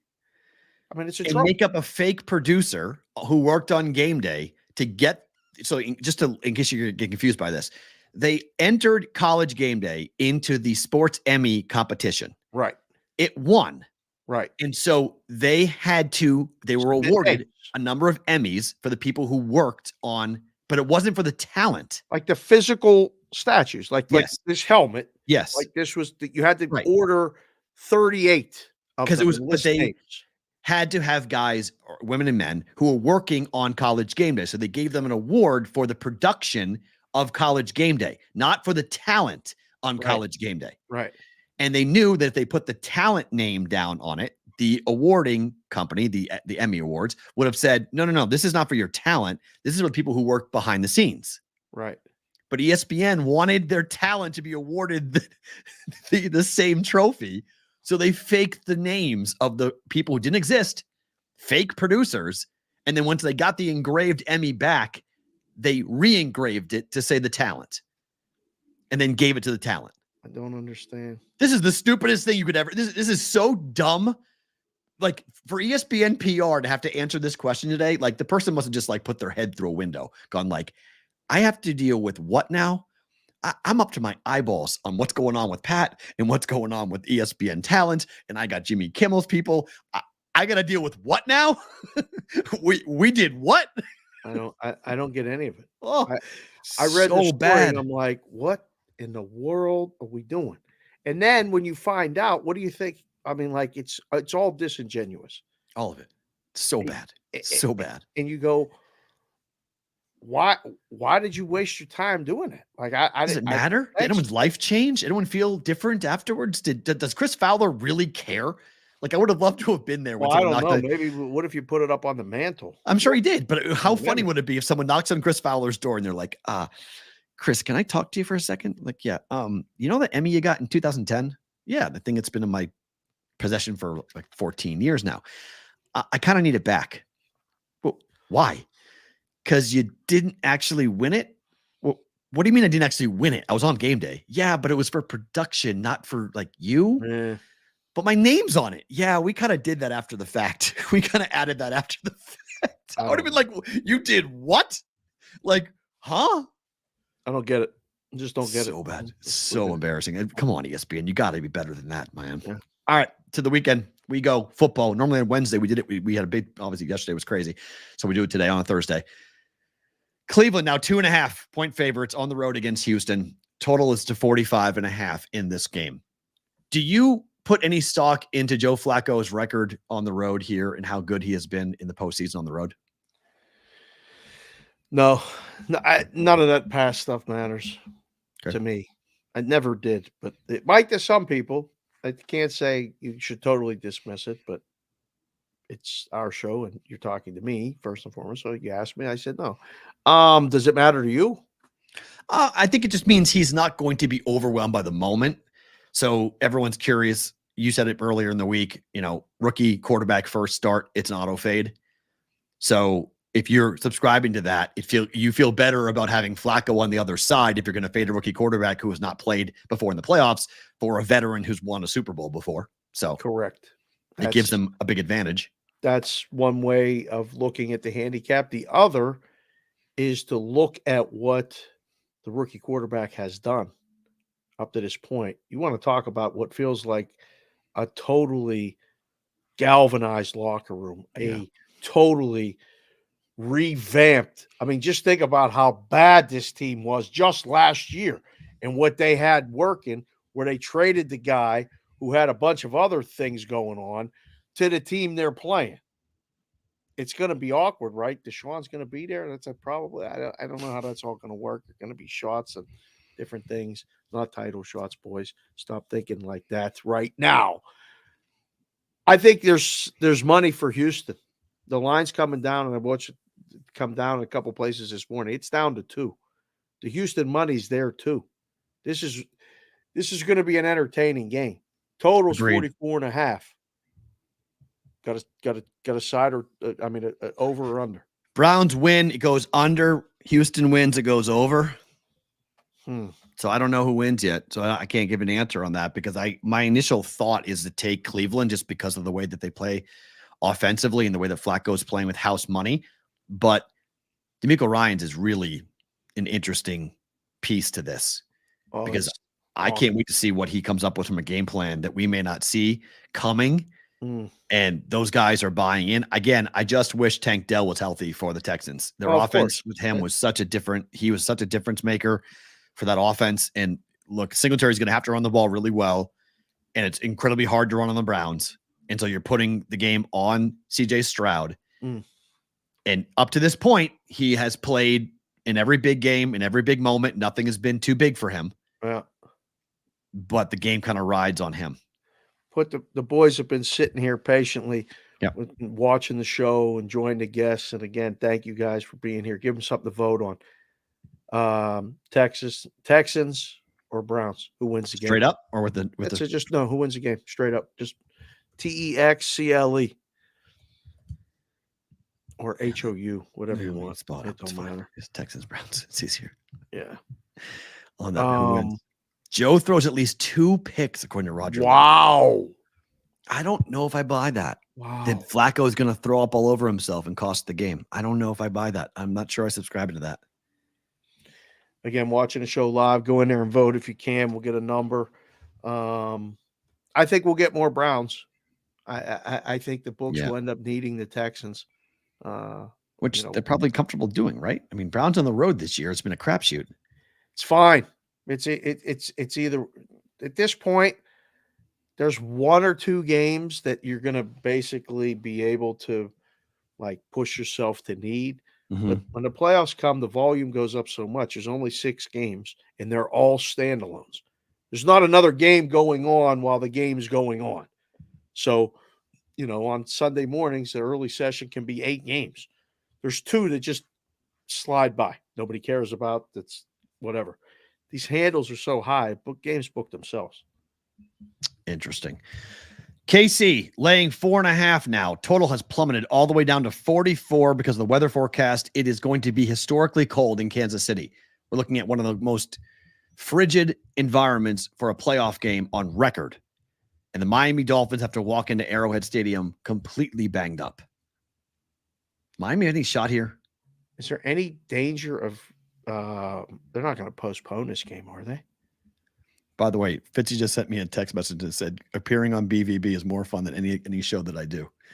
I love that guy. I appreciate it, man. Thank you, Fitzy. We he appreciate might be coming you. to Vegas. He might be coming to Vegas for a sponsor trip, so he may be here. So you may see him on BvB come Super Bowl time. That's outstanding. So that'd be fun to get him on. So for sure. Yeah, we might need to check in with Fitzy every, couple just on a regular. Once the Patriots get, once the Patriots get a head coach. He's the Celtics. He can talk about that. That sounded like he works for EEI, so he has to know all the sports. But like he works for the Patriots. Like that's who he works with directly in the NFL, and he's a football guy through and through. So this is going to be a tough offseason for us. We're going to be struggling. Yeah, but like he said, this game is reaching over, knocked over to 6 Lamar. Always go back. I'm good. Like I've said before, right. I am good. Sucks for my daughter's seen 3. So yeah, I mean, she's even seen 3 championships. Wow. Just breaking news in the chat. Easy can sig. Your first boss was an Emmy award-winning producer. I will have you know. PSU Sheppy's in the chat. Oh, wow. I didn't know he won an Emmy. That's why he was so good at the job, man. He was a tough mother, but he made me better. He made me better. Did he re-engrave it was it re-engraved when he got it? No, he won it. There's no question. I'm kidding. Sheppy won it. He didn't. Kidding. I don't know. We may have to ask Bob, though. We may have to ask Pompiani if it wasn't re-engraved. Maybe. I don't know. Yes, Miami has a chance. Yes. At least to cover the spread. Why not win? These conditions are going to make it unplayable for both teams. It's going to be ugly. Is it though? Mahomes' record in cold weather is pretty good. Yeah. I think I can say he hasn't lost a game when it's like colder than 32 degrees. Right. And Tua hasn't won a game. Yeah. I don't see Dolphins They're dead on arrival. Dolphins are dead. Dead. I hope I'm wrong. I hope I'm dead wrong, but I don't give them much of a chance. This has been a catastrophic waterfall of injuries for this team. And they're going to, I mean, they're down 3 starting linebackers. They're down 2 starting defensive linemen. The secondary's nicked up. The offense is not healthy. The quarterback is not healthy. Like, I don't know. How much can Tyreek Hill do? Like, he's going to have to score 3 touchdowns. Okay, maybe. But they're just really down the players that got them into this spot. Over the second half of the year, the Dolphins were not a playoff team. No. They're lucky to get into the playoffs. They fell their way in thanks to their start. Like the Eagles. Eagles are the same thing. They fell their way in and play their way in. They just stumbled and tripped over their own you-know-whats. All right. Well, you guys don't have to just vote in the chat. Just type your own. You don't have to put a poll up right now. Just I want to see the chat flow. KC or MIA? Who do you think we see more? Just money line. This would be the biggest upset of the week. 100% for me. I'll be stunned. I mean, again, I want KC to win because I want them on the road. I want a bigger upset than the Steelers beating the Bills. Well, I don't think that's even possible. So I guess, yeah, you're right. That would be, but that's not even on my radar. Like of things that are possible, like this is not even possible. Like the Bills would have to throw up. Casey. Oh, Ron Sean said Miami. Oh, wow. Vinny Konowinski said Miami. I think that's wishful thinking, boys. I hope. I mean, look, it would be a riot. I'd fall down laughing if KC loses to Miami. I mean, this is like Miami. You can't lose if you're the Chiefs. You can't lose this game. Covey said Miami. I mean, there's all these problems going on. I mean, heck, Travis Kelce's own brother had to stop taping their podcast and wait 24 hours because he wanted to jump through the screen and kill his brother. He's had enough of his shit too. It was awesome. He just took out the headphones and just walked away. Then they picked him back up again. He was like, "You guys probably can tell I'm wearing a different shirt. I need a time to kind of have it," because he was making fun of him, saying basically like, "What the hell happened to you guys? Like, how the hell are you losing all of these games?" It's not nice. Like he was needling his brother. Giving it to him pretty good. Yeah, he was really like, man. What's wrong with your locker room? He's like, he was asking like really like he was going near the nerve. And his brother was just like, okay, I'm going to walk away because I'm going to say something really bad right now. Right. Because he's probably, I mean, like, do you really want to piss your brother off knowing the encyclopedia of things he could say about you publicly? I mean, like your brother knows a lot about you. Like, be careful when you start poking that bear. Travis looks like he don't. What does he even care about? Period. Like he's not worried about that. What if he did something with Taylor that wasn't supposed? That won't make him look all that good. And Big Bro knows about it. Listen, okay? You don't rat him out. That's what I mean. That's why he took it. That's why he took off the headphones and walked away. Because I'm like, I'm going to say something that's going to be bad right now, and I'm going to stop myself. And he was smart to do so. It wasn't an hour. It was a full day later. He had to come back and finish taping the episode. Yeah, it's great. It's phenomenal. Little brothers sometimes they get that like bravado and they say whatever they want and they take shots and it's all fun and games until Big Bro smacks down and says, But we got all KCs except for a few Miamis. Ross Randall said Miami. Chef Benny said Miami. He said it's been a rough week for his newborn Emily. You know, had to see Michigan win, and now Bill leave. It's been a tough week for little Emily. It's okay though. I mean, we're all okay. Yeah. It's she gets to see the growth, the return of glory. Right. You know, it's the return of the king. It's the third in the trilogy movie. We've had another one. We're going in, the middle one. It's Empire Strikes Back. And now we're going to return to the glory. And it's Return of the Jedi. Here we go. Vrabel coming back. He's Luke Skywalker. I can't wait. That's actually pretty funny, Whitrock. He said, can we get Jess on the show for a Cliff Notes version of the New Heights episode? It's actually, she'll probably talk about it tonight while we're after dinner or something. I'll have to ask her about that. What happened on the New Heights podcast? Oh, man. Yeah. You were my best thing about today a couple days ago. Oh, no, I wasn't. Oh, watch the show. Oh, I'm going to tell her that now. Watch the show. So Dallas is down to 7 against Green Bay. Where? Across the Where board. do you see 7? Oh, hit refresh. Across everywhere. the board. Everywhere.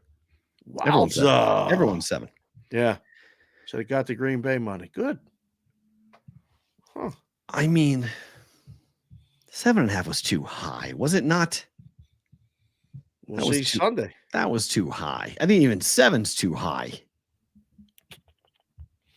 Like it just feels like it's too high. It just I mean, I don't know.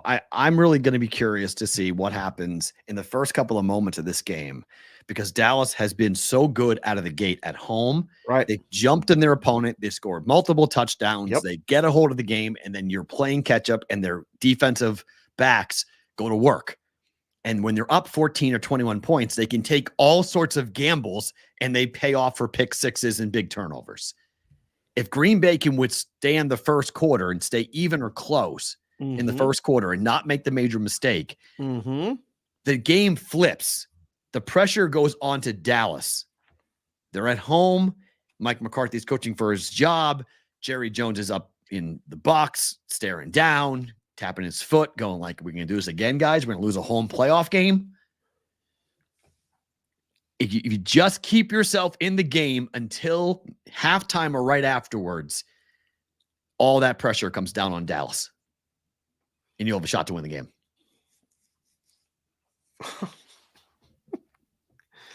Sounds well and good. You think Dallas kills them? No. I have no idea how this game's going to play out. Man, they got to get the receivers I have no back. idea how this game's going to play out.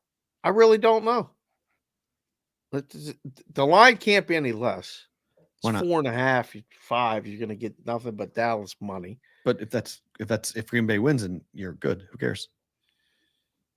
You got to find the number where the dog is. I don't need to know where the number is a favorite. 7.5 was the dog. Yeah. Okay. That was good. That was a good. The number was good. And now we'll see. I'm still trying. I'm looking at the word Dallas, and I'm thinking I've got a little agita pain thinking about Belichick being the coach of the Cowboys. It'd be neat, right?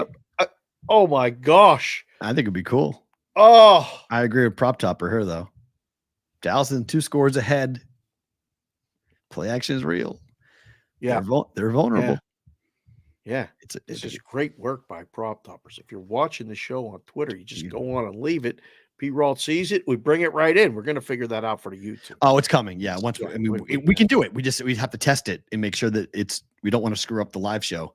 Okay. With the changeover. So I just want to make sure we can actually do it, but we're going to test it. And then I'll be able to put everyone's tweets up on the screen, which would be awesome. Or chats up on the screen, which would be great.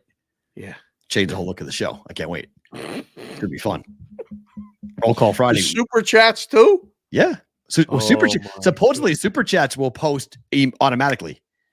I won't even touch it. Like you do a super chat, it'll pop up on screen. So for that tomorrow, if we did it tomorrow, we're not gonna do it tomorrow. But if we had it for tomorrow, right? During a roll call Friday, if you put up a super chat, you would appear on the screen automatically. I wouldn't have any control over that. So I have to be very careful with the words being used. Just look at the screen that I'm looking at and see it and call it out. Wow. Yeah, so I just need to. I have to go through. If we do it, I have to go through, and there needs to be keywords that will be blocked because right. There's certain things. We're on late night for a reason. Well, thank just you to general, Will. Like, yeah, you can't make Will life. If we're going to make his life really difficult if we're putting bad words on the screen. That will be. We're not doing. Yeah, that. So we won't do that. Will's life harder. We'll make sure it's easier on that. Right. You like Dallas? It's Thursday. I don't know who I like. Okay. I honestly don't know. I like Green Bay. Plus the points and probably money line too. Rams, Lions. I don't know. 3. Why does everyone like the Rams? Because they can run the ball. They can run the ball. They run the ball. Boy, they can run the ball. I mean, control the ball. Win the time of possession. Don't turn the ball over. Detroit turns it over once. Who has the coaching advantage? That's I mean, It's hard. we'll see what this is a big, big moment for Dan Campbell. Is it This ever? is a big, big moment organization-wise. Agreed. Everything. Agreed. Got to Because prove it. they win this, whoo! They're going to Dallas with a purpose. If Dallas doesn't win, the second game is in Detroit. They get the home game number 2 with one of the lower seeds. Hello. And if I'm the Niners, feed me the Lions. Well, like if I get to play Detroit, pack your Why? bags to Vegas. Yeah? Yeah, pack your bags to Vegas. Yes. Oh my. Jared Goff's not going back to California to go into that state and go and beat the 49ers in their building. No. No, not happening. It's a huge, huge advantage. That's what I mean. I just think the Niners and the Ravens. Put the new poll up if you could. This year is so Rams or Lions. This year is so interesting to me. It's so interesting because of how close that poll was, by the way. A lot of people, Browns 52-48. Yeah. That's a good number, right? That's all. I mean, that's a dream. 52 something, 48 something. Right. That's outstanding. That's a good number. I think we're going to get the same here. I think I don't know, like, because we have an ear to it. We're in the content space. We're talking to people and having people on the shows and stuff. Oh my God. Another breaking news item. Is this right? What? Super chat post. According to DGen4TW. MLFootball.com is reporting that the Steelers and the Bills could get moved to Cleveland due to the weather. Do you guys think that would impact the game? Yeah, that will impact the game. If the Bills aren't at home. Wow. The Bills are playing in Cleveland Stadium. Who is going to go to that? Well, Cleveland people would go to that, but it still would be really like, remember what happened when Buffalo had that ridiculous storm and all of their cars were buried when they got back home? They had to stay. I think it was in the Lions. They had to stay and play in Detroit for 2 weeks. Yeah. And then when they got back home, all their cars were like covered in 4 feet of snow, and they had to like dig it all out and get all the cars out. Thank you, DGen4TW. If that game gets moved to Cleveland, what, Steelers live? Is that what you're going to say? What? I don't think it's live. I think it changes. I mean, as a bookmaker, what do you do with the number? Bills Mafia is not going to be there. Yeah. I mean, they'll drive. I mean, it'll be Bills fans who are going to be there, but I mean, you take it down a point, I would think. Only one? That's it? Make it 9? Well, I love that teaser. Then grab the teaser and pull it down to 3, and we're good. Just to see if they bet bet it. That. I'd just tease it. You give me 9. How much more are you going to move it? 8.5? That's all. So home field's only worth a point or a point and a half to you in the playoffs? They're going to bet. They're looking for an excuse to bet Buffalo anyway. They're going to bet Buffalo in all the teasers. I don't want to drop that number too quick because they're playing a game in Cleveland in front of a half-empty stadium. Ain't nobody going to be there. Our guy, General Bob Custer, said, I love the Rams and the money line. A lot of Ram love. A lot of Ram love. Outright Ram wins. Well, I mean, I guess Detroit could win by 3, yes, but it's money line play. Either side. Just doesn't matter. Forget the number. I don't think so. Pick the winner here. Falls on the number. Falls on the number. That's Steeler fans will go to Cleveland. There probably will be more Steeler fans there. Definitely. Right? They'll go. What's that? 2.5 hour drive? What is that? That's it. It's nothing, Depending right? on the weather, it's not hard. Oh my gosh, Pittsburgh would. Brother Doug might end up going up from Columbus. Right? Like people who live in Ohio, right? Will from go Pittsburgh, right? See a Steeler playoff. Cleveland fans Pittsburgh fans who live in Cleveland will go. Are there Pittsburgh fans that live in Cleveland? Well, you would know more than me. I'm assuming they are. Why wouldn't there be? JC from KC. There's no Browns fans that live in Pittsburgh. I'll tell you None? that. Really? Oh, not too many. No, I don't think there's many Browns fans that live in we see Jets Steelers fans. We see Jets and Giants fans in New England all the time. I mean, the whole pointless state of Connecticut is full of them. Really? Yeah, that's why the state's pointless. JC from KC said half the people in Cleveland are Steeler fans already. See? There you go. See, that makes sense to me. I was like, that would make sense. The proximity would make them that. It would make a lot of sense. Okay. Guys, we'll continue this conversation on their side. If you're live on YouTube and live on Twitter, we got bonus time coming at you. If you guys are listening on SiriusXM or watching on Sports Grid, thank you for being here. Roll Call Friday happens tomorrow. Hopefully, you guys will either be here live in the chat about 11 o'clock Pacific, 2 p.m. Eastern, or watching on replay. For you guys who are live, you guys get what we call bonus time.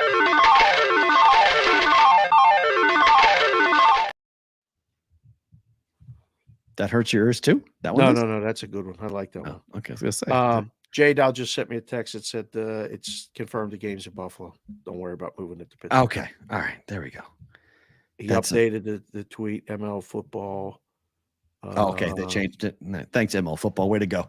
Start the whole crazy conversation and then, oh, whoops, sorry. They will be playing football in Buffalo on Sunday.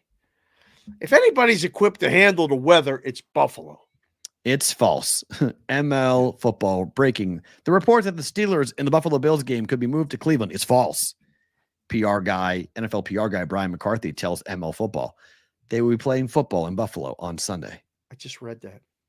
Yes. Multiple sources tell me that there's no truth to the rumor that the Bills and the Steelers wildcard game could be moved to Cleveland due to weather concerns in Western New York. That is from Jonathan Jones, who writes for CBS Sports covering the NFL. Firmly convinced and proof of concept that you are not listening to me sometimes when you have 18 tabs open. Looking, I have 2 tabs open. That's it. I have 4, including the other stuff. But over. I have 4 times to. 52% on the lines. Over to 52%. Wow, good vote. That's a good vote. Do you know the brigade's new name for this time of the show? Bonus time? Yeah. They named this part? Yeah. I'm almost waiting. Hold on, let me get my glasses for this. I know something's coming. No, I did not know the name for this, but they have dubbed this Bone Us Time. Bone? BONE. Right. Us time. Us time. Yeah. Like bone us time. Oh. Well, I mean, Edelstein came on and said, use your lips and tongue. He did. He told his kid, he said to tell the kids when they asked him a question, use your lips and tongue. And I looked down at the chat. I was like, yeah, trying to keep it serious with him.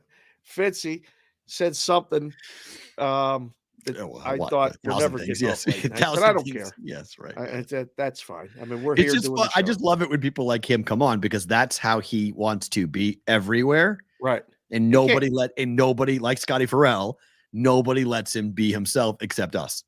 Right. Do your thing. Don't worry about it. Do your thing. And it's so fun to watch guys like Scott and Nick Stevens is his name, but he goes by Fitzy. Right. To do that. That's good to know. I didn't know his real name. Yeah. Nick Ahoy at Ahoy Nick Stevens is when he goes and does. If you're ever watching like VH1, those countdowns they used to do, like remembering the 2000s or remember the 1990s or whatever. Yeah. So he's done a ton of them. So when he's on there, you'll see him with his real name of Nick Stevens. Oh, okay. Yeah, he's done a lot of really big stuff. Like if you ever once you see him and see Fitzy, and you'll start to bop around on different stuff, like on the NFL Network or on VH1 or MTV. Okay. And you'll see all different stuff that he's done. You're gonna go like, wait, that's Fitzy. Like it's amazing the stuff he has an unbelievable reel of what he's appeared on. That's fantastic. Yeah, really, really good stuff. He's had a really fun career. Gotta link up. We gotta stand up. He's done stand up in New York City for a long time. Okay. That'll give you battle scores. That'll make. Oh, he knows. He's just one of these guys I'm always so impressed with because he's so quick on his feet. That's how you do it. Yeah. He just knows. That's what when people say are you funny or not? It's like that's someone who I would say that's funny. Like he's on his feet. Right. When he writes it out, it's even better. And if you've ever seen the skits that they create, which are hysterically funny, where he does a running skit of NFL football fans in therapy. It's called NFL Therapy. Oh. And they're all sitting around talking about their team. And they're all representing different people and whatnot. Okay. So it's just, and certain fan bases are easy targets. You can have some fun with them. So it's good stuff. It's good stuff. Time for Better to Book It.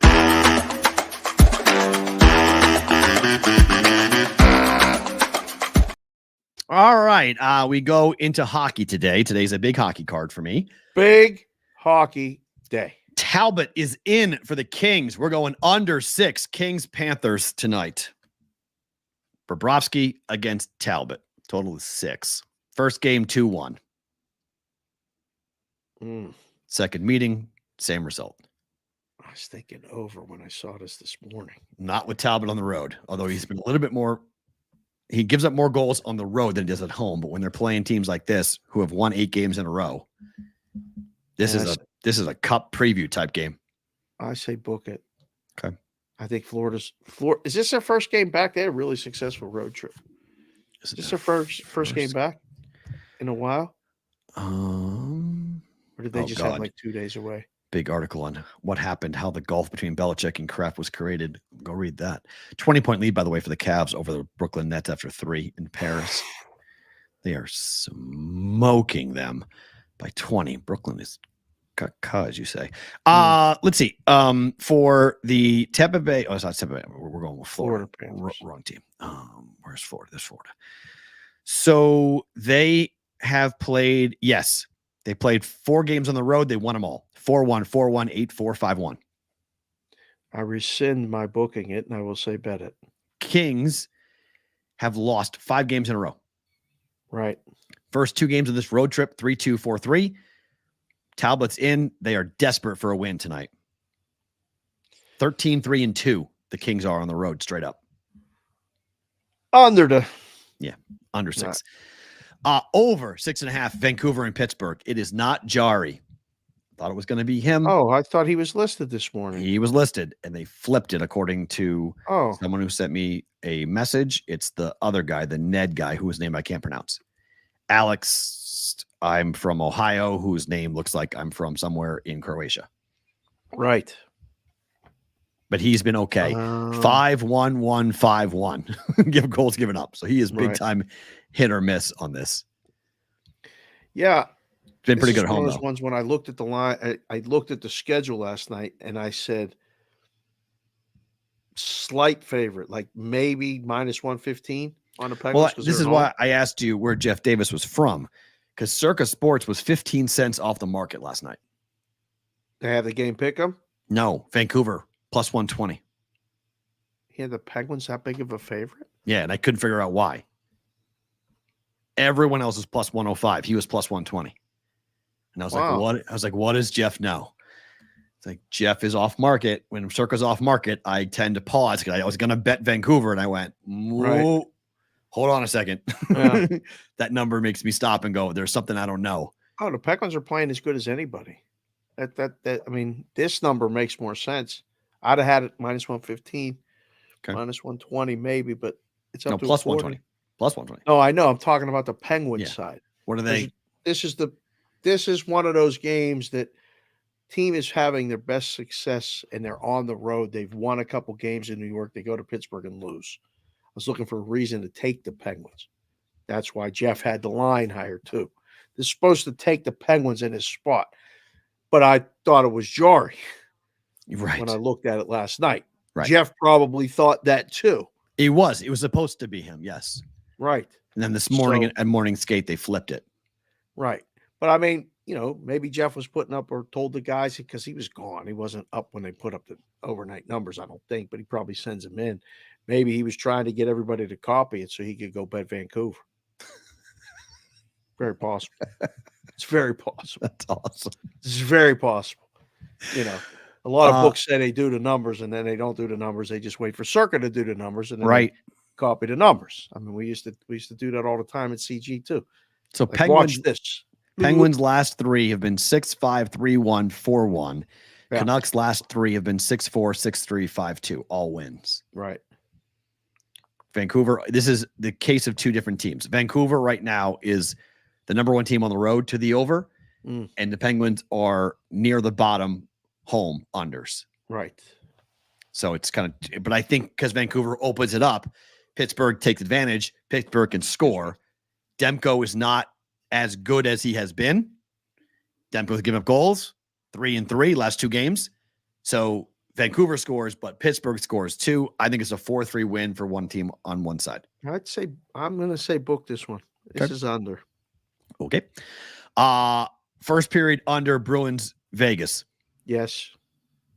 Between these two. Bruins had the night off. Vegas played last night. They got shut out. Vegas cannot score right now.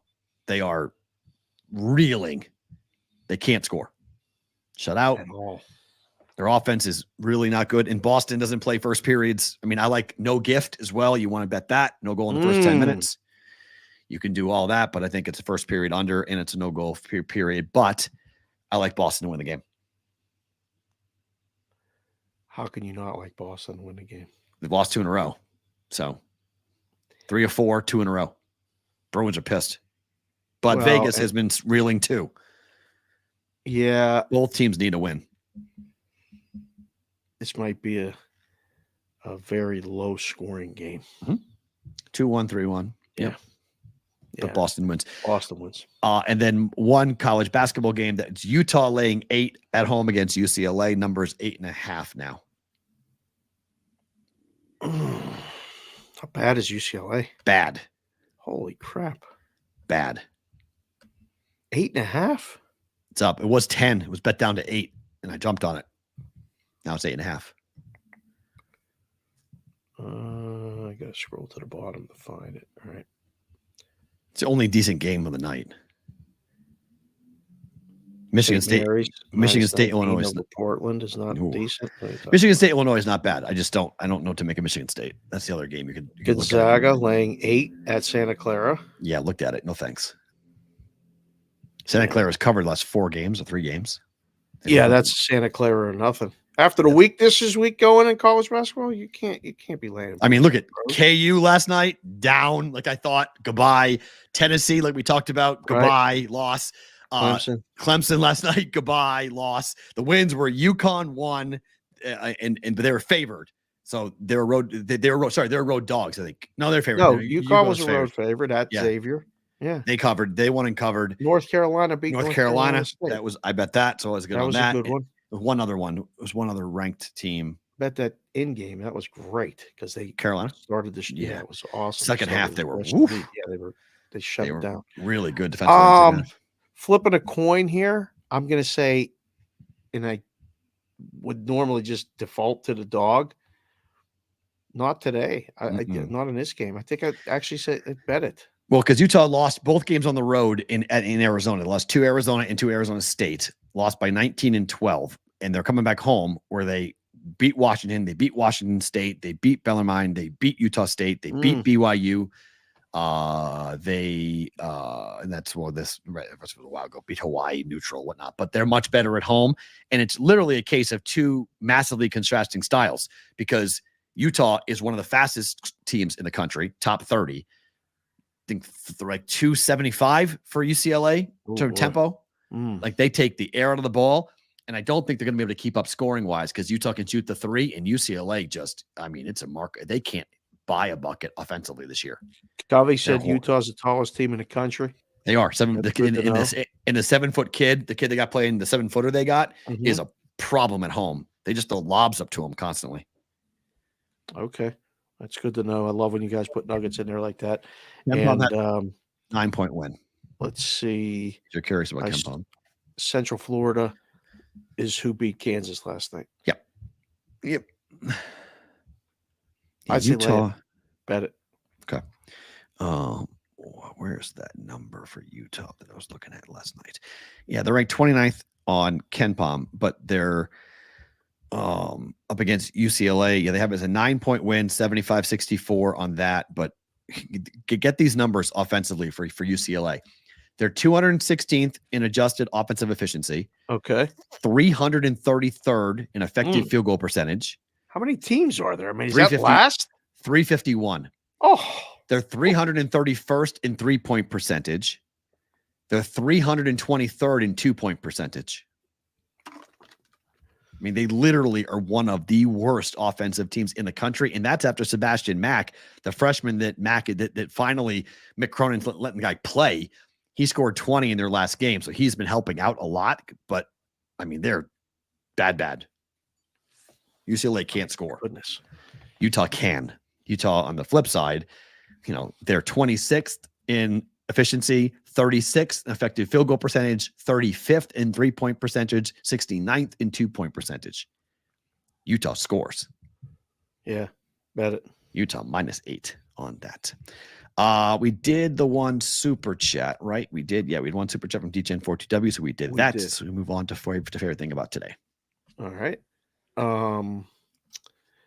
I got the DMs, guys. I will answer all of them after the show. A lot of things happen with between people coming to see us this weekend. Yeah. That and I got those hats done yesterday and was communicating with people via DMs there. I have them. I haven't gotten to them. It's been chaos. I got little Consig at home sick today. Another battle with whatever's this funk is going around Vegas. Won't it stop. just comes, goes, this, that. Not the come and go store. We got this wind blowing and it don't blow. And then it snowed today. I didn't see it. That's wild. I did not see any snow today. We got snow. I went after our meeting this morning. I went for a walk to stretch my legs and get some cold, fresh air. And I was like, whoo! And the sidewalk at the park where I was walking had ice on it, and it was frozen. And where the sun has not hit was literally frozen. All snow. And I was like, oh, man, this is crazy. But my other favorite thing about today is this. Clint Hurdle, played in the major leagues, is now following me on Twitter, and we're going back and forth. Every day he posts a message. And today, of all days, this is his post. We call a brand or a person authentic when they are consistent, when they act the same way, whether or not someone is looking. You are authentic when your actions are in alignment with your words. Show up for others even when you don't feel like it, especially then. And there's multiple examples of signs and things. No one is going to stand up at your funeral and say, she had a really expensive couch and great shoes. Don't make life about stuff. Some days I wish I could go back in life, not to change anything, but to feel a few things twice. Sometimes I just look up, smile, and say, I know that was you, God. Thank you. Don't give them all the things you wished you had. Teach them all the things you wish you knew. That's the little pictures of the things that go along with the tweet. But I'm going to get Clint on the show at some point. It'd be great. It's at Clint Hurdle 13. Apparently, he's going to be on a coaching staff for the Los Angeles Angels. Oh, it's that's the word on the street. Cool. So, that might be our guy in.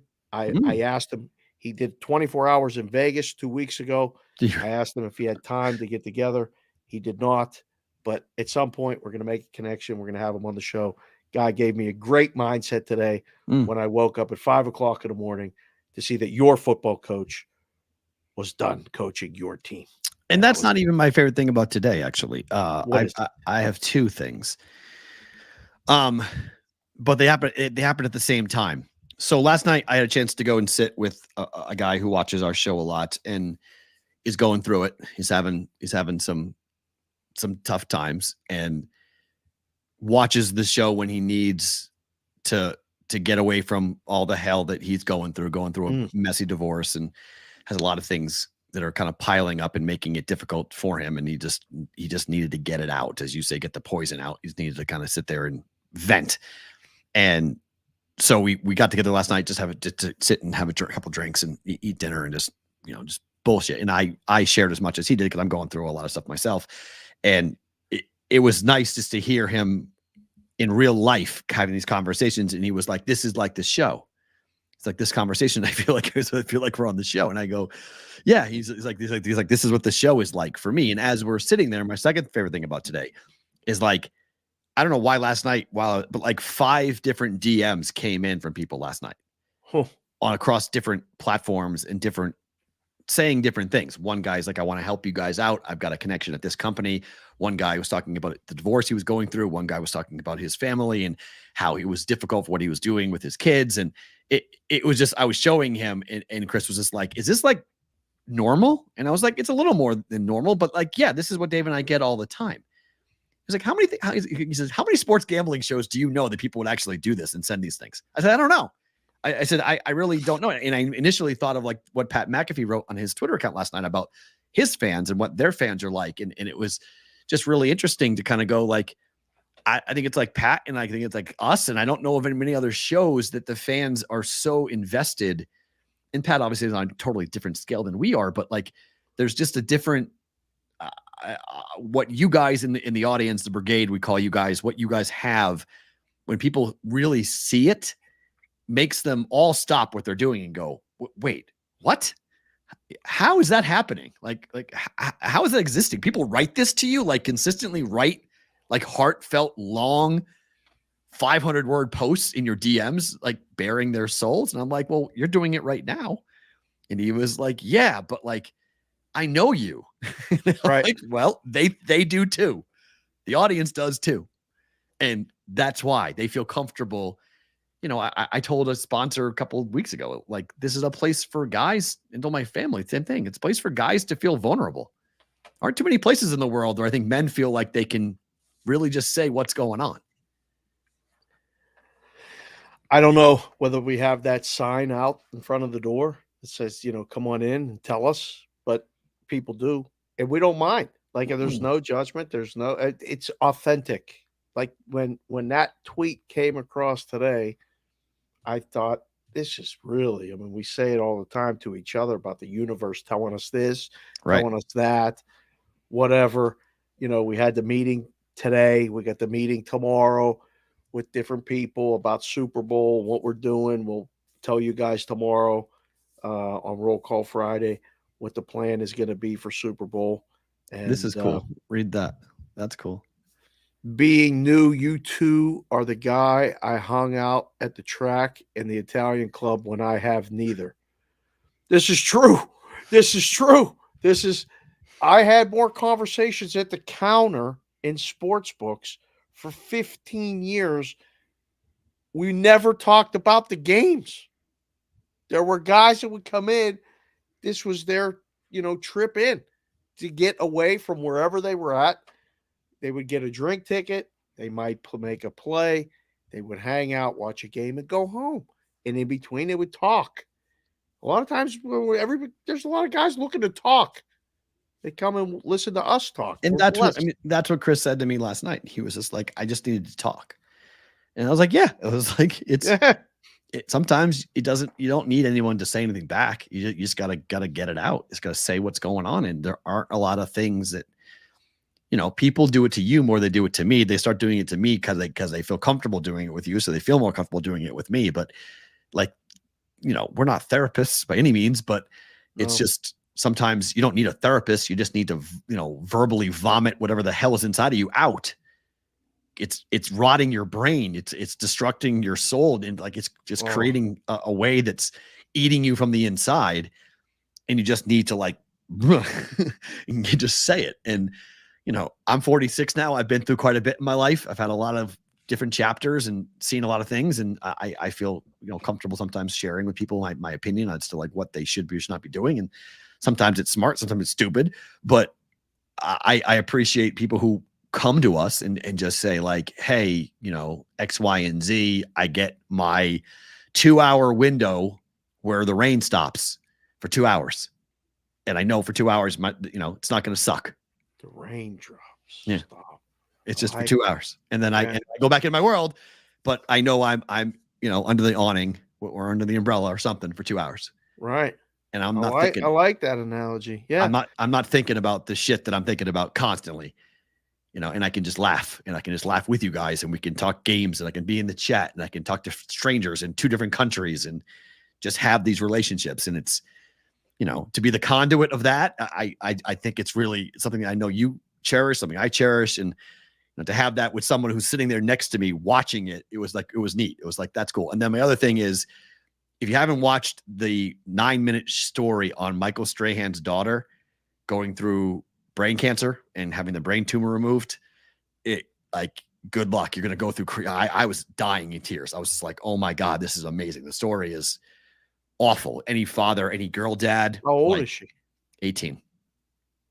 Had a golf ball size cancerous tumor in the back of her brain. Normally it's a cancer that affects 5 to 9-year-olds. She got it at 18 and she had to relearn how to walk. She had to relearn how to speak, but she's doing great. She's sitting there with her dad, Michael Strahan, right there with Robin Roberts, clean shaven. Obviously, she lost all her hair. She's going through chemo. She just went through her first bout of radiation, now to chemo. But he was working the whole time. Like he was doing NFL stories the whole time. And, just as a girl dad, you're going to watch it and go like, holy crap. Like that's a really moving and touching story, but she's just on the road to recovery. So, it does looks like a happy ending. I mean, you just need to see that stuff. And I feel like you said, you're 46, I'm 53, and I'm going to do it in the beginning of the show tomorrow. But I talked to my mom yesterday who turned 78. Nice. That was her birthday. The ability to have that parent-child relationship as the child is one thing. We've had that relationship now as the parent to a child. And that's another thing. Just hearing a story about an 18-year-old with brain cancer or a brain tumor is, hits you here. I don't know if I want to watch. I want to watch it, but I don't want to watch it now. Like I don't know because you instantly put yourself into his shoes. It's impossible not to. Right. Like, oh my gosh, what would I do if he got the phone call? She's 18. He got a phone call. Like they thought she had vertigo because she wasn't able to walk. She was really dizzy all the time. And she went in to Mount Sinai in California, she went to a different hospital. And the doctor drew blood, didn't have the ability to do an MRI, but did an EKG and did a bunch of workup. And as she was driving home, the phone call from the doctor went to his daughter, and she said, "Do not go home. Go directly to Mount Sinai. I will meet you there." Didn't tell her why. Michael got the phone call from the doctor and said, "You need to get to LA as fast as possible. We need to operate on your daughter as soon as we're able to do so. She has a brain tumor the size of a golf ball." And he said, getting that phone call from the doctor told Michael before the doctor told his daughter what was going on. Because she wanted to be face-to-face and didn't want to do it over the phone, wanted to sit there. But when she pulled up, she said, my doctor was waiting for me when I pulled up to the hospital. It's like, what the hell's going on? And wow. They had to sit there and tell her. Yeah, freshman at USC. She was a freshman at USC. I told you that's how I got the call. I got the call on a Tuesday from my dad. I got a brain tumor. They're operating Thursday morning. What? Yeah. I mean, that was bad. It was, and it's everything changed. And I had my own kids and all that other stuff. And then I had a stroke. Don't sweat that small stuff. Be authentic. Be real. When you ask someone how they're doing, listen for the answer. Right? Just listen, because you never know what you're going to hear. And I'm anal about so much. I find out your wife's name every time I see you. I'm going to ask you about your wife every single time. That's true. I want you, I want you to talk about that. I want to, and I'm genuinely interested in it. Mm-hmm. And that's why we do the show. We literally do the show for those people and all. I can't wait. Roll Call Friday tomorrow. What's the number? I mean, it's Friday. It's divisional super wild card round, this and that. 42.5. Should we bump the number? No, it's the same. I mean, we cleared it. Okay. We cleared it last week, but that was a big week. That was a, show 500. So right. Don't think you can move it just because there was so much attention and we had so many people on. It was such a fun show last week. So this is not, tomorrow's gonna be fun. Just not gonna have the same number of guests that we had last week because it's not show 500. But yeah, 42 is a good number. I like 42. Okay. Sure. I'm good with that. We'll roll with that. Back tomorrow, Roll Call Friday, guys. Always the most fun show of the week. We look forward to seeing, hearing, and watching you guys with us coming up for that. If you have not subscribed to our YouTube channel, please go and do so. Let's get to 2,000 before we get to the Super Bowl. Please. Simple, easy, free, and it's not hard to do. Go there, BvB on YouTube, and hit subscribe to our YouTube channel. He's Dave. I'm Matt. Tomorrow, roll.